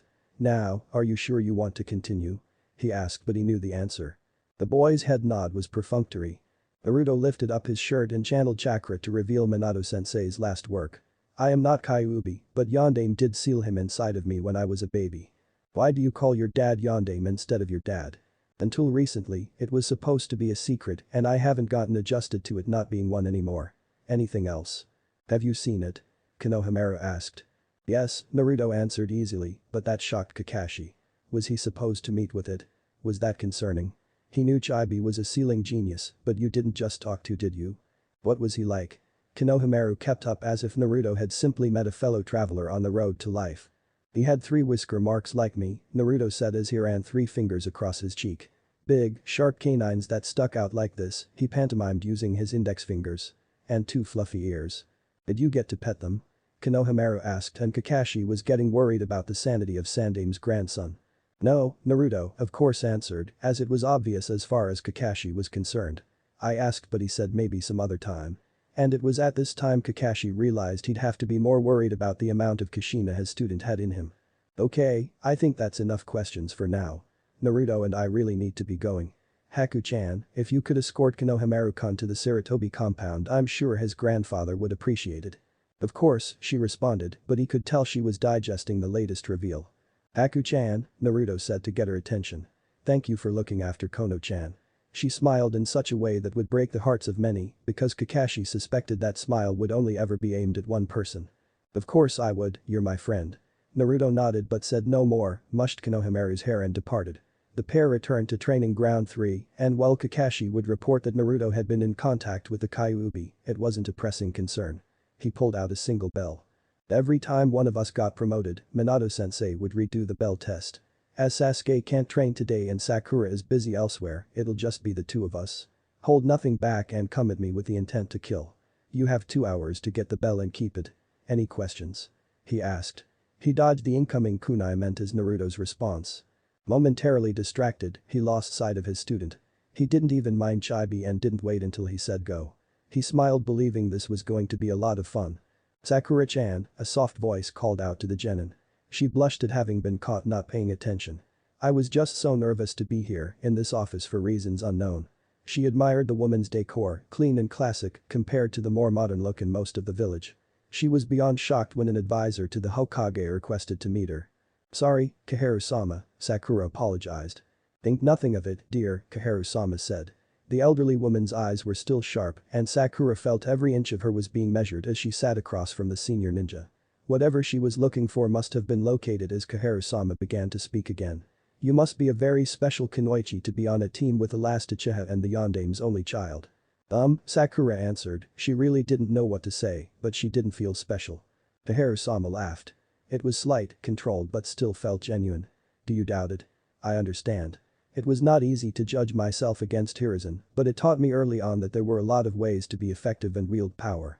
I would be happy to tutor you how to show you the effectiveness and soft power if you're willing to do something for me, Kaharu-sama offered. Sakura was so happy that she didn't unthinkingly accept the offer as a part of her was ready to jump at it. What would you have me do? She asked instead. Kaharu-sama said nothing at first, instead passing a file folder to her. Sakura inspected the contents but was confused as they were all pictures of Naruto with various people. All women, her mind corrected. Hinata, Haku, Ino, Tenten were there. The examiner from the second part of the Chunin exams, teammate Sensei, Senju Tsunade-sama and even the kunoichi from Suna and some dark-skinned woman from Kumo. Since the time of the Shadai, there has been a legend amongst the elite shinobi of Konoha. A belief that one would arise and give an air of respectability to their lecherous desires. One who could seduce and ensnare kunoichi as easily as a genin uses the replacement. The long-awaited gentleman has never emerged and a dedicated coterie has worked to ensure he wouldn't. Every shinobi with the potential to become the prophesied one has found themselves taken fully by one of the brightest, strongest kunoichi. You want me to date Naruto? Sakura stuttered, which earned another bout of laughter. No, dear girl. We never set them up, we just made sure their paths crossed, but I know of your affection for Sasuke. No, dear, this is where soft power comes into play. Because of how Naruto was reared and his development issues, we assumed he would ultimately not be an issue. We were wrong, and because he did not have a lot of direct guidance, he is more open to heterodox lifestyles. But it wouldn't do for the son of the Yondaime to be known as a lecher or frivolous playboy. What I'm requesting is you play more of an older sister role to help direct him to the right path. Sakura mulled over Koharu-sama's request. She didn't know if she could do it, as she wasn't exactly close with Naruto, even as her esteem for him had skyrocketed after the Forest of Death. Wouldn't he see her as a nuisance? And, possibly more importantly, wouldn't Hinata kill her if she interfered? That thought led Sakura to another thought and question: what about the kunoichi you put in his path? Was it not Hinata? Koharu-sama shook her head and appeared to be saddened for a moment. Hinata-chan was much too meek for her to play such a position, and while she's gained a great deal of confidence over the years, she credits it to Naruto-kun's influence. She's already under his sway. Her and that Yuki girl. If your friend, Ino, isn't careful, she'll be next. As for who I had slated for that position, it was an older girl. She was his guard for a short time, but she's no longer an option, to my great disappointment.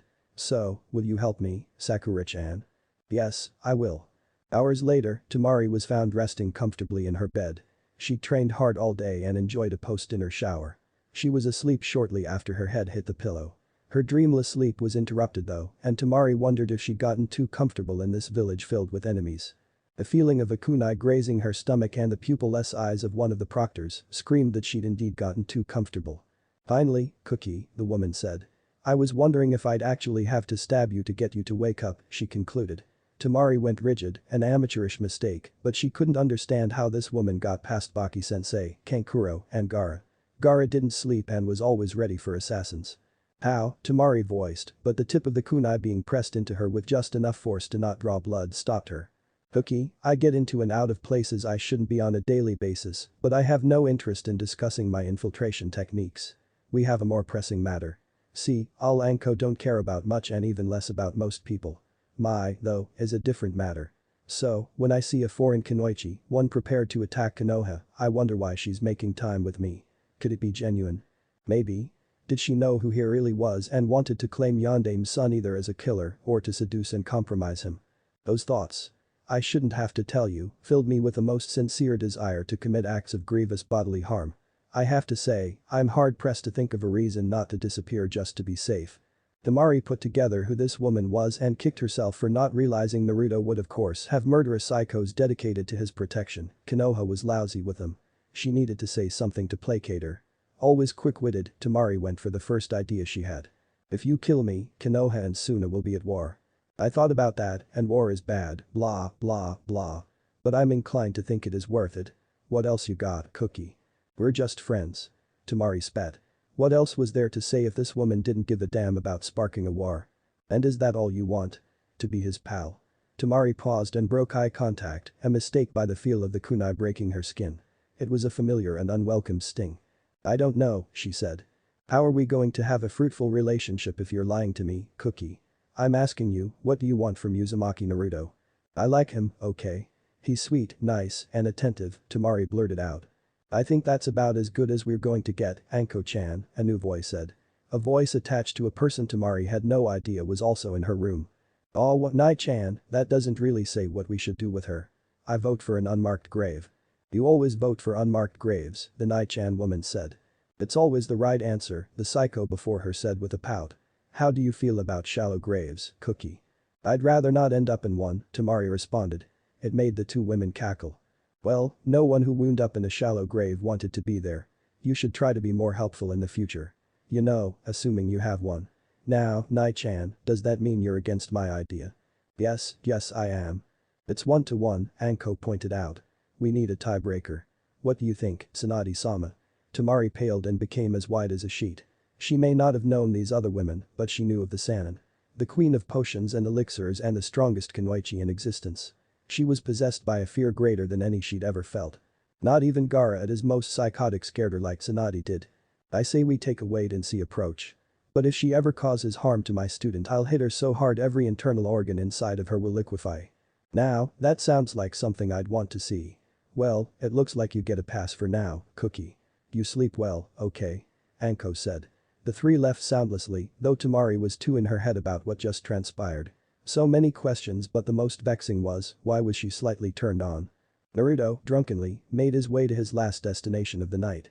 He rather liked his dad's guards. They were jovial, which was nice to be around, and Genma was really good with, much better than the Uzumaki, which explained his state. Every time he lost at darts, Naruto had to drink a special concoction, inspired by his mother's heightened tolerance. No one but the barkeep knew what was in the habanero death shot, but it was potent enough to get a drunk. At some point, Anko-chan arrived with Tsunade and Yuhi-sensei. The two younger Kunoichi congratulated him on his promotion. Yuhi-sensei even gave him a kiss on the cheek. He looked forward to taking her from Asuma-san. The night was quite enjoyable, and even Haddock-sensei seemed to enjoy himself, but Naruto couldn't shake the feeling that something had been missing. Not just tonight but for a while. He stepped out of the bar to get some air, but soon found himself a place he'd been often. I want to see Hinata-chan, Dadabeo. He exclaimed with an unusual amount of vigor. The guard snickered, but he didn't care. One entered the clan compound, but upon his return he saw someone who decided wasn't Hinata. For the second time today he felt the need to hurt someone. He started to roll up his sleeves, but Hyuga Hiashi-san's grip on his shoulders stopped him. That won't be necessary, Uzumaki-san, Hinata's dad assured him. The Uzumaki wasn't so sure but relented anyway. It is quite late, what is so important that you call upon my daughter at this hour? I want to see her, he said with a tinge of confusion. Hadn't he been clear with why he's here? I understand, the larger man said with a laugh. I'm asking why you want to see her. Naruto looked at the man that refused to talk sense. Because I do. He wondered if his consumption of alcohol made everyone else a little less intelligent. He heard Hyuga Hiashi-san sigh. Uzumaki-san, can I request a favor from you as Hinata's father? Naruto nodded once. I would like you to forego seeing my daughter until after the Chunin exam finals. She's made great strides over the years due to her efforts and the support she's received from you, but I don't want you to be a crutch or for her to doubt she couldn't succeed without you. I'm asking you to endure this separation, so I'll know my daughter is ready to become a Chunin. Naruto nodded again. The man was finally making sense, at least a little. He should just agree, but for some inexplicable reason he didn't want to. Not seeing his best friend for 2 more weeks didn't strike him as tolerable, which confused him. But she often did. I'll do it, but I don't want to, he finally answered. But man, Hiashi said as he patted the newly minted Chunin on the shoulders. I guess that's our cue to be off, Naruto-kun. Haddock-sensei said from behind him. He didn't know how everyone else was so confident about this, but he followed his sensei anyway, but vowed to make sure his best friend was never beyond his reach again. Chapter 24. The anticipation was palpable as the stadium filled, ninja and non-ninja alike, eager to see the day's event. As the people trickled in, finding their seats, not all were there to simply enjoy an exhibition of the village's youngest generation. Rasa, the Yondaime Kazukiage, would be such an individual. His month had been, frankly, shit. The panic note from Baki informing him their plans had been uncovered and a genin. Rasa often had to take a breath when he recalled that a genin in the exams managed to capture Orochimaru, a man the cage didn't think he could best in a solo fight. His children were hostages, each broken by the same boy. Uzumaki Naruto. Son of the Yondaime Hokage. Apparently an undercover prodigy, as none of his intelligence agents had anything about the genin before A posted that joke in a bingo book entry. His best chance to salvage his village had been spoiled by a mere child. He considered scrambling his sand agents and launching a desperation hit on the boy. He figured they had a 3 in 10 chance of making it to the village. 2 in 10 chance of managing to kill the boy if they did. He also knew the monkey god would point his 2 students, Kakashi and every A-level killer that village of lunatics housed towards Suna, assuming Hiruzen didn't lead the march himself. It would be a siege, a drawn-out affair, and the winner determined by who wanted the other one dead the most. But that wasn't what stopped Rasa. Because he'd probably survive such an engagement but his children would not. And reputation aside, he didn't have to be overly imaginative to think none of his children would go fast nor easy.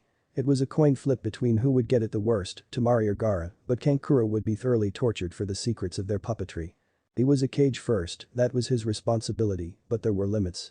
He'd faced the entirety of Konoha by himself before he allowed his children to die for his mistake, and if they were to die, he'd go first doing all he could. So, he obeyed Hiruzen's rules. He only brought the honored siblings with him. Tsunade, Jiraiya and a squad of Anbu greeted them at the border. No hard words were exchanged and all behaved professionally, but the 2 Sannin being there was the loudest, clearest death threat Rasa had ever received. The travel was uneventful, but upon arrival he hadn't been allowed to see his children nor speak to Baki. He wouldn't know how well they were until their fights potentially rigged to kill them in front of him. The cushioned seat he occupied, one situated beside where he Hokage would soon be, was uncomfortable. He felt like a caged animal with the addition of a month of frayed nerves. His discipline was slipping and where it ended instinct picked up. Right now, he was not a leader nor a shinobi but a father. A father that wanted nothing more than to get his children to safety, no matter what it'd cost him in the end. In a secured location within the stadium, Hiruzen awaited the final security checks by his Anbu. The Hokage decided to only have 2 Anbu guards. If Rasa had something planned, he wanted Tsunade and Jiraiya free to move about the village. Danzo was with him, the man appeared to have something to say. You know you can't kill him, right? Hiruzen briefly wondered when he became surrounded by nannies and minders instead of the ninja he commanded. He knew what Danzo meant, it would be inopportune to kill Rasa. The long and short plays are set to keep the man alive. He understood that but a point of fact was he literally could kill Rasa, the honorable siblings, and anyone else he damned please in his village, because it was his village, and outside his 2 students, not a damn person could challenge him. Guy could give it a go, but he'd waste that poor boy before he ever got to the required gates to be a threat. So, yes, he could kill Rasa. You're being petulant, Hiruzen. I haven't said anything, the August Hokage responded.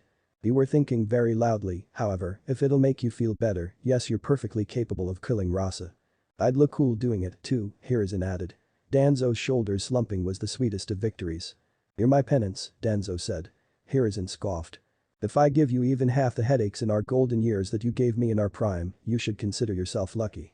If I weren't too tired to hate I'd hate you with the entirety of my being, his former rival confessed. Watch the future protectors of our village, it'll be invigorating, Hiruzen responded. The crowds had drifted toward their seats, the excitement of seeing the future of the village creating a palpable tension. The Hokage had spoken, an implicit opening of the ceremonies as the final contestants had been paraded about. All that was left were the fights.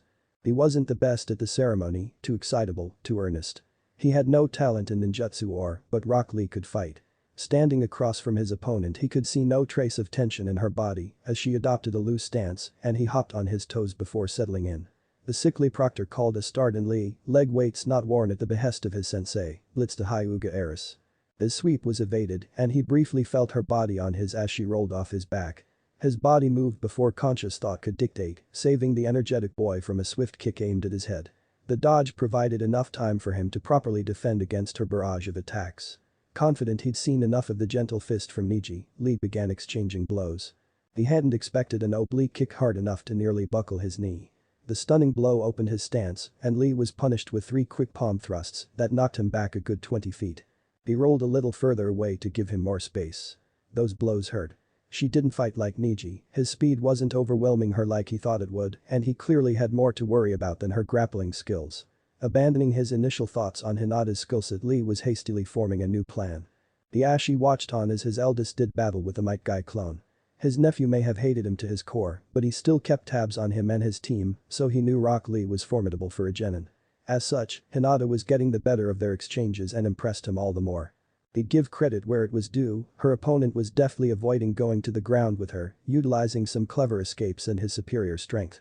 However, even as he managed to avoid them he'd be punished with various pokes and palm thrusts as he broke free and it was starting to take their toll. The crowd thundered in appreciation of the taijutsu match and the proud father in him wanted to pretend as they were cheering for his little girl. She deserved it. When she first told him she wouldn't follow the traditional ways of the clan he accepted it. Not because he believed in her, to his everlasting shame. But as she developed her own style and became more confident he knew her problem hadn't been a lack of talent. Roses don't grow in frozen wastelands, fish can't climb trees. It was his teachings that failed her, not the other way around. Now, he looked on in pride he wasn't entitled to as she had her competitor beaten and breathing. Would this be enough for her to earn a promotion? Possibly. The decision was as rooted in the candidate's abilities as it was the village's needs. Maybe in this time of peace where she'd still be with her Jounin sensei, Hinata was ready. He wouldn't begrudge her an extra year or so at genin if she wasn't. Ugh. A feminine voice exclaimed, instantly putting an end to Hiashi's internal deliberations. His eyes activated from the beginning, telling him all he needed. Guy's student went for a sweep and as Hinata jumped over the boy opened the first gate. She couldn't respond to the sudden burst of speed nor the kick that followed. One powerful enough to crack 3 of her ribs.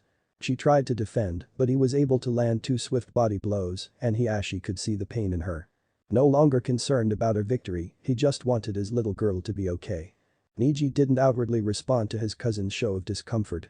It would be unbecoming of a Hyuga, and with Tenten next to him, somehow having become friends with the pampered princess, he'd only stoke her ire. That didn't mean he couldn't enjoy it silently. It was divine punishment. Both of these inferiors going further into the tournament than him made the bile arise in him, the acidic taste lingering on his tongue. He didn't care who won, neither of the fighters were worthy of being chunin, nor of the praise and attention of the onlookers. "Do you think she can still fight?" Tenten asked him. He could. He had the will, determination and all-out genius to power through such injury, assuming he'd be so sloppy as to receive it, that was. "I doubt it," was Niji's reply. He really didn't see how she could fend off Lee with her core imperiled, and yet she adopted the most basic of gentle fist stances. It was weak and full of holes, a clear sign she had nothing left. Niji concluded Lee must have agreed as he once again rushed her. Niji assumed it would be Lee attacking relentlessly and Hinata evading or deflecting in a desperate attempt to drag this farce on. He was wrong. And beyond being wrong, he saw something new. It was like an incomplete Kaiten. But not. No, focused, generated by one hand, and she moved Lee off his centerline, unbalancing his body. He couldn't avoid the upward palm thrust to his chin that landed square. Lee flung a front kick to cause damage or generate space, Niji couldn't tell. With practiced ease, Hinata transferred his momentum upward. Lee was off his feet and being flipped. He rotated a full 360 degrees, clearly not in control. Once he'd come back around, upright but still in the air, Hinata stopped his momentum by grabbing his face and slamming him in the opposite direction of his spin. Lee hit the ground with a thud, the protector was on the combats before Hinata could attack again. It wasn't necessary, Lee was unconscious. Hinata had won. "Naruto-kun?" Hinata questioned when she arrived at the medical bay. The surprise momentarily numbed the shooting pain of her injured ribs, a pain that came right back and forced a groan from her. One of the medical ninjas had her on an exam table an instant later, but it seemed she was going to be tended to by her Naruto-kun. "Hi, Hinata-chan. Take this," he instructed her. The Hyuga heiress wanted to smile at his professionalism. She took the pills and the flimsy cup, downing one and then the other. The cream-colored drink tasted of vanilla. She soon felt a soothing wave of healing chakra enter her body. The next fight could be seen on the monitors, but she was more focused on the Uzumaki she hadn't seen in weeks, silently blaming Kakashi for most of it. And her father for his harebrained scheme. "What did I take, Naruto-kun?" "Pain pills and a high concentration of calcium. More than you'd normally want in your body, but it being there aids in mending your ribs." "So, will I be able to fight again?" "The more time I have the better I can repair the damage, but you could be medically cleared. You'd have a greater risk of re-injury." The news wasn't ideal, but she wouldn't complain. Silently, she let Naruto focus, and she watched the Suna Kunoichi versus the Kumo ninja. The ninja couldn't close the distance between him and the Kunoichi, and she soon made him forfeit. It was an unfortunate clash of styles for him. Next would be Sasuke versus the Suna ninja. Or it should have been. His face buried in an orange book, the Suna nin forfeited from the stands, which meant her next match was up. "Am I cleared?" she asked. Naruto nodded. "Just barely," he responded. It wasn't ideal, but she wasn't sure she'd done enough to earn promotion with her first match, so to decline this next round might sink her candidacy. Decision made, she had one thing to do before she returned to the arena floor. Sliding off the table, she hugged her dear friend. "I missed you," she whispered. There was so much she wanted to say, nothing of grand importance, she just wanted to talk to her friend like she used to. "We saw each other yesterday," Naruto said while returning the hug. She giggled. It was technically true, they had seen each other, but they'd also been in locations entirely. It was not the same. "Let's meet up later, okay?" "Okay," he affirmed. She hurried back, not wanting to be disqualified. Damari stood alone, surrounded by people she was once meant to attack, taking stock of her current predicament. She was assured a promotion. The only reason she wasn't a chunin now was for the sake of the invasion. If her entree into a superior rank wasn't an issue, then why fight again? Well, with Gaara having lost his mind and Kankuro eliminated, it fell to her to make a good showing for her village. It was a reason so good she was almost sure it wasn't a justification for her real motive. Slapping down, Hinata-chan, would just be an added bonus. She was, apparently, the linchpin. Naruto was quite open about his best friend, though he never shared any information that would put her at risk.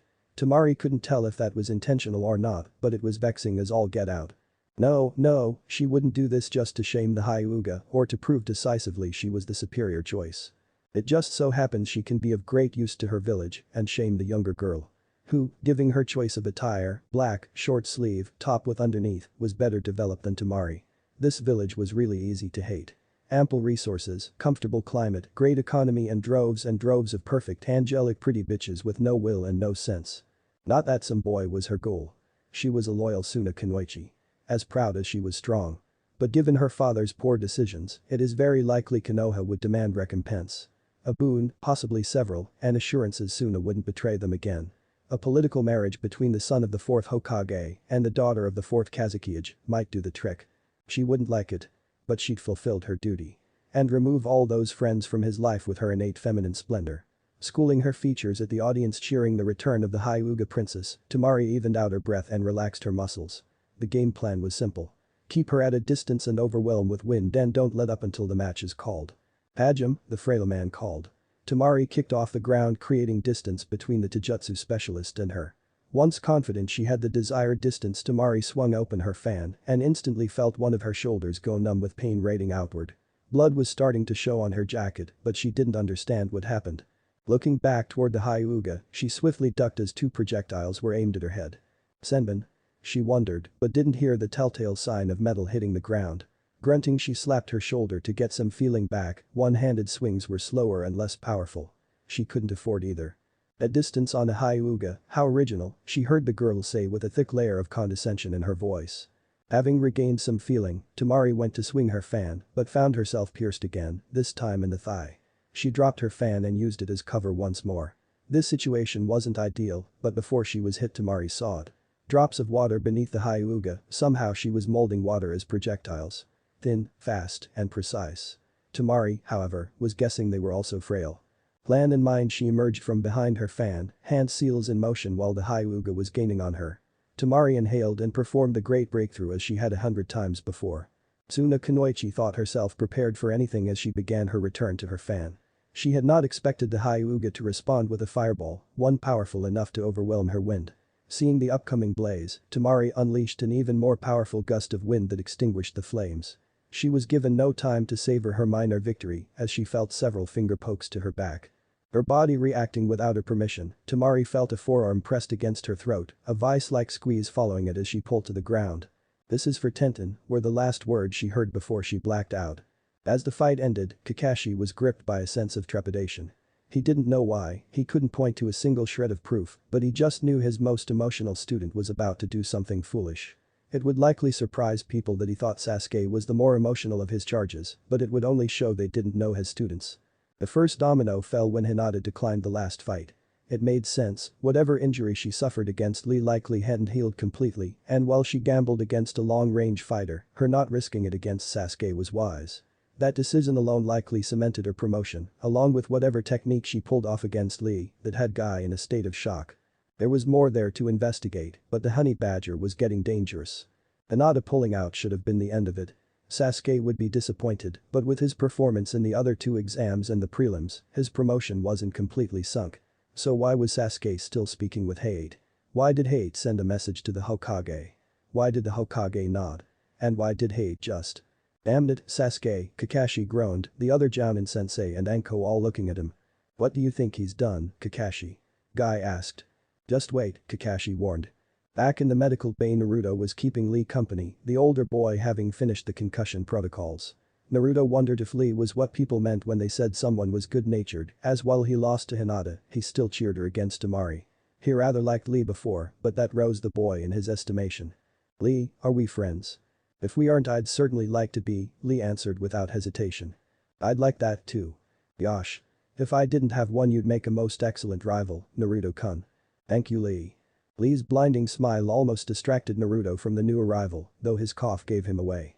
The Uzumaki hadn't gotten to spend a lot of time with Gekko-san, a few dinners with him and Yugani and a few lessons, but he thought the man was affable. "Hey, Naruto, you up for a match?" Naruto looked at him confused for a moment before the fullness of the request dawned on him. "Against Sasuke-san?" "Yes." Hokage-sama approved but said it's entirely up to you, though there was an additional caveat from Sasuke should you agree. "What's that?" "He said he wants the Uzumaki Naruto that faced Orochimaru."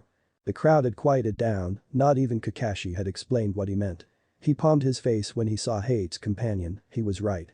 Dressed in a black flak vest, instead of his Chunin green one, sticks, tento and chained weapon strapped to his back, and the fingerless gloves Kakashi gifted him for his promotion. Sasuke submitted the challenge and Naruto accepted. The stadium was going crazy. The last, Konoha Uchiha versus the son of the Yondaime, the boy that stalemated a Sannin. He could feel the spectators thirsting for an epic match. Kakashi found no joy in it. As much as he missed Naruto when he was assigned to Jiraiya, it had the positive benefit of cooling Sasuke's competitive streak and denied him easy access to an Itachi stand-in. He thought the boy had finally reached a place where Sasuke could see Naruto and truly become teammates. Instead, he saw someone his age approximating his life's goal, and so he had to know how he measured up. Maybe Sasuke didn't see Itachi anymore when he looked at Naruto. A worse option could have been selected, Sasuke might see himself. A better version just out of reach. This was what he feared, and he hoped the fight wouldn't undo weeks of progress. Sometimes being a genius just sucked. With no way of stopping it, Kakashi simply had to watch his two students duel. Sasuke awoke with a gasp. The sudden exhalation caused him to cough, the unwelcomed movements calling attention to his beaten and battered body. His head hurt, his eyes hurt, and he wasn't sure where he was or how he'd gotten there. Laying down his most recent memory returned. Blue eyes that were not alive with combat or emotion simply looked ahead at the task at hand. The left cross and right hook to the chin caused his vision to swim. A series of rapid punches, felt but not seen, followed thereafter. Fast and strong. Sasuke didn't know which strike knocked him out, but he knew several of them could have. "I hope you're pleased with yourself," a familiar voice asked. "I'd be more pleased if I wasn't the one knocked out and in, I assume, a hospital bed," Sasuke answered. He hoped Kakashi would avoid the lecture or, at the very least, postpone its execution until he felt more himself and less like a training dummy. "Tell me, Sasuke, what was achieved with this little stunt?" I needed to know. Know what? What he had and I lacked. Why he could face a Sannin with zero hesitation and survive when I doubt I could do the same. I needed to see how someone my age had eclipsed me entirely and if I could follow that path. "And what did you learn?" "He's stronger than he looks," the Uchiha responded, and while it sounded like a quip, Sasuke was being sincere. "And?"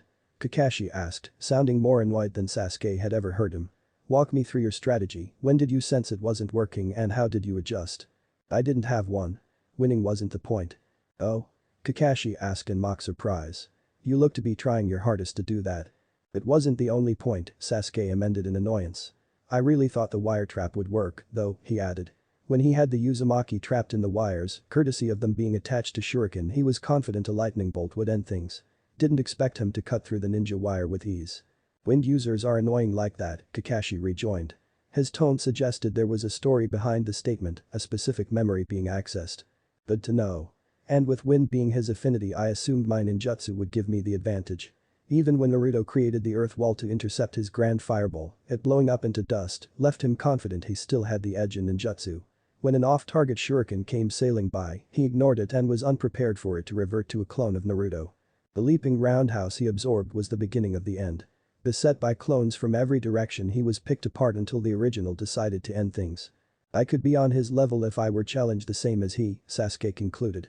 "Or you'd be dead. Naruto would be if that was Orochimaru's goal." That didn't stop him. "I saw it with my own eyes, he didn't expect to survive. And what a loss that would have been. In Konoha, we protect the future so they in exchange can still protect the future. I guarantee if it were a choice between the Anko, the Kunoichi he saved, and Naruto, she would have sacrificed herself. You don't have to compare yourself to anyone, your growth is yours and not dependent on anyone else. I have a monster to slay, Kakashi. The sooner the better and I'm nowhere close." He wasn't going all out, I could tell. Sasuke grunted when something landed on him. He opened his eyes to see a Chunin vest. "Hokage-sama believes you're ready to wear that and bear all that comes with it. After today, I'm decidedly unsure. We've all got monsters to slay, Sasuke, the trick is remaining human while doing so." And Hinata really kicked ass. "Though nothing gave me more pleasure than seeing Sasuke pounded on," Kiba exclaimed to the group. Shino and he were joined with Team Guy and then escorted by Haku to Naruto's apartment. The Inyazuka wanted to celebrate and Naruto had access to a courtyard, no parental supervision, and Hinata was likely already there. Win, win, win. Indubitably, Shino started. Hinata's performance justified the multiple times she defeated you while training. "You didn't have to say all that, Shino," Kiba said as his posture drooped and shoulders hung. "Relax, we all know Hinata beats you down. It isn't some big secret," Ino teased. "Hey," he exclaimed. "Maybe she does, no shame in that. And Shino can tease because we're teammates and that makes them pack, but I won't be roasted by a recovering fangirl." "Oh, and what are you gonna do about it? You couldn't even beat Sakura." Because she had those fancy shuriken I'd never seen before and they weren't even hers so really, I stalemated with Naruto, something Sasuke couldn't manage to do, he reasoned and earned a giggle from the older girl in front. That is some creative argumentation, Kiba-san, Haku said. Thanks. He gently slowed down and gave into a signal to do the same. Hey, he whispered, what's her situation? He asked Yamanaka. Her situation? She repeated in confusion. Yes, her situation, he emphasized. Oh. Don't even bother. She's out of your league. Dogs gotta hunt, Then you're barking up the wrong tree. Oh, does she prefer the company of ladies to gentlemen? Ino laughed, not to my knowledge, but you're neither, mutt. Look, I'm certain she's into someone else so spare yourself some pain. Hiba readjusted the paper bag in his hands as he said, well, what does this person have that I don't? Independent wealth, brilliance, taste and style, strength and an impeccable pedigree. Each word felt like a sledgehammer using his skull for an anvil. My mom is the leader of one of Konoha's premier clans. That's not nothing. True, and we're essentially of equal stature as that goes, so that should tell you something. Is it Sasuke? Kiba asked. Why would you think that? Ino asked in genuine surprise. Given everything you said, I mean, who else could it be? Naruto, you knob. You know, son of the fourth Hokage. But he has the personality of a brick, Kiba said, and was promptly rounded on. Because this is me, you said that too, and not Hinata, you'll only get a warning and not a fist to the nose. Naruto has a personality and it is perfectly wonderful. He is kind, open and supportive. He can even be funny in the right context. Don't ever say that about him again or I'll deck you, got it? Sure. Geez, you like him now, too. No, Sasuke is still the boy for me, but Naruto is a really good friend. Now, let's catch up. The dog ninjas are modded, Akamaru barking in agreement, and the two sped up with the gang. Haku led them up the stairs, unlocking the door to Naruto's apartment, unknowingly providing an audience for Hinata's and his first kiss. Thanks for listening. I do hope you enjoy it. Turn on that bell notification. Like, subscribe and comment down below. And also check out the others' videos. I have created and enjoyed it. See you guys next video.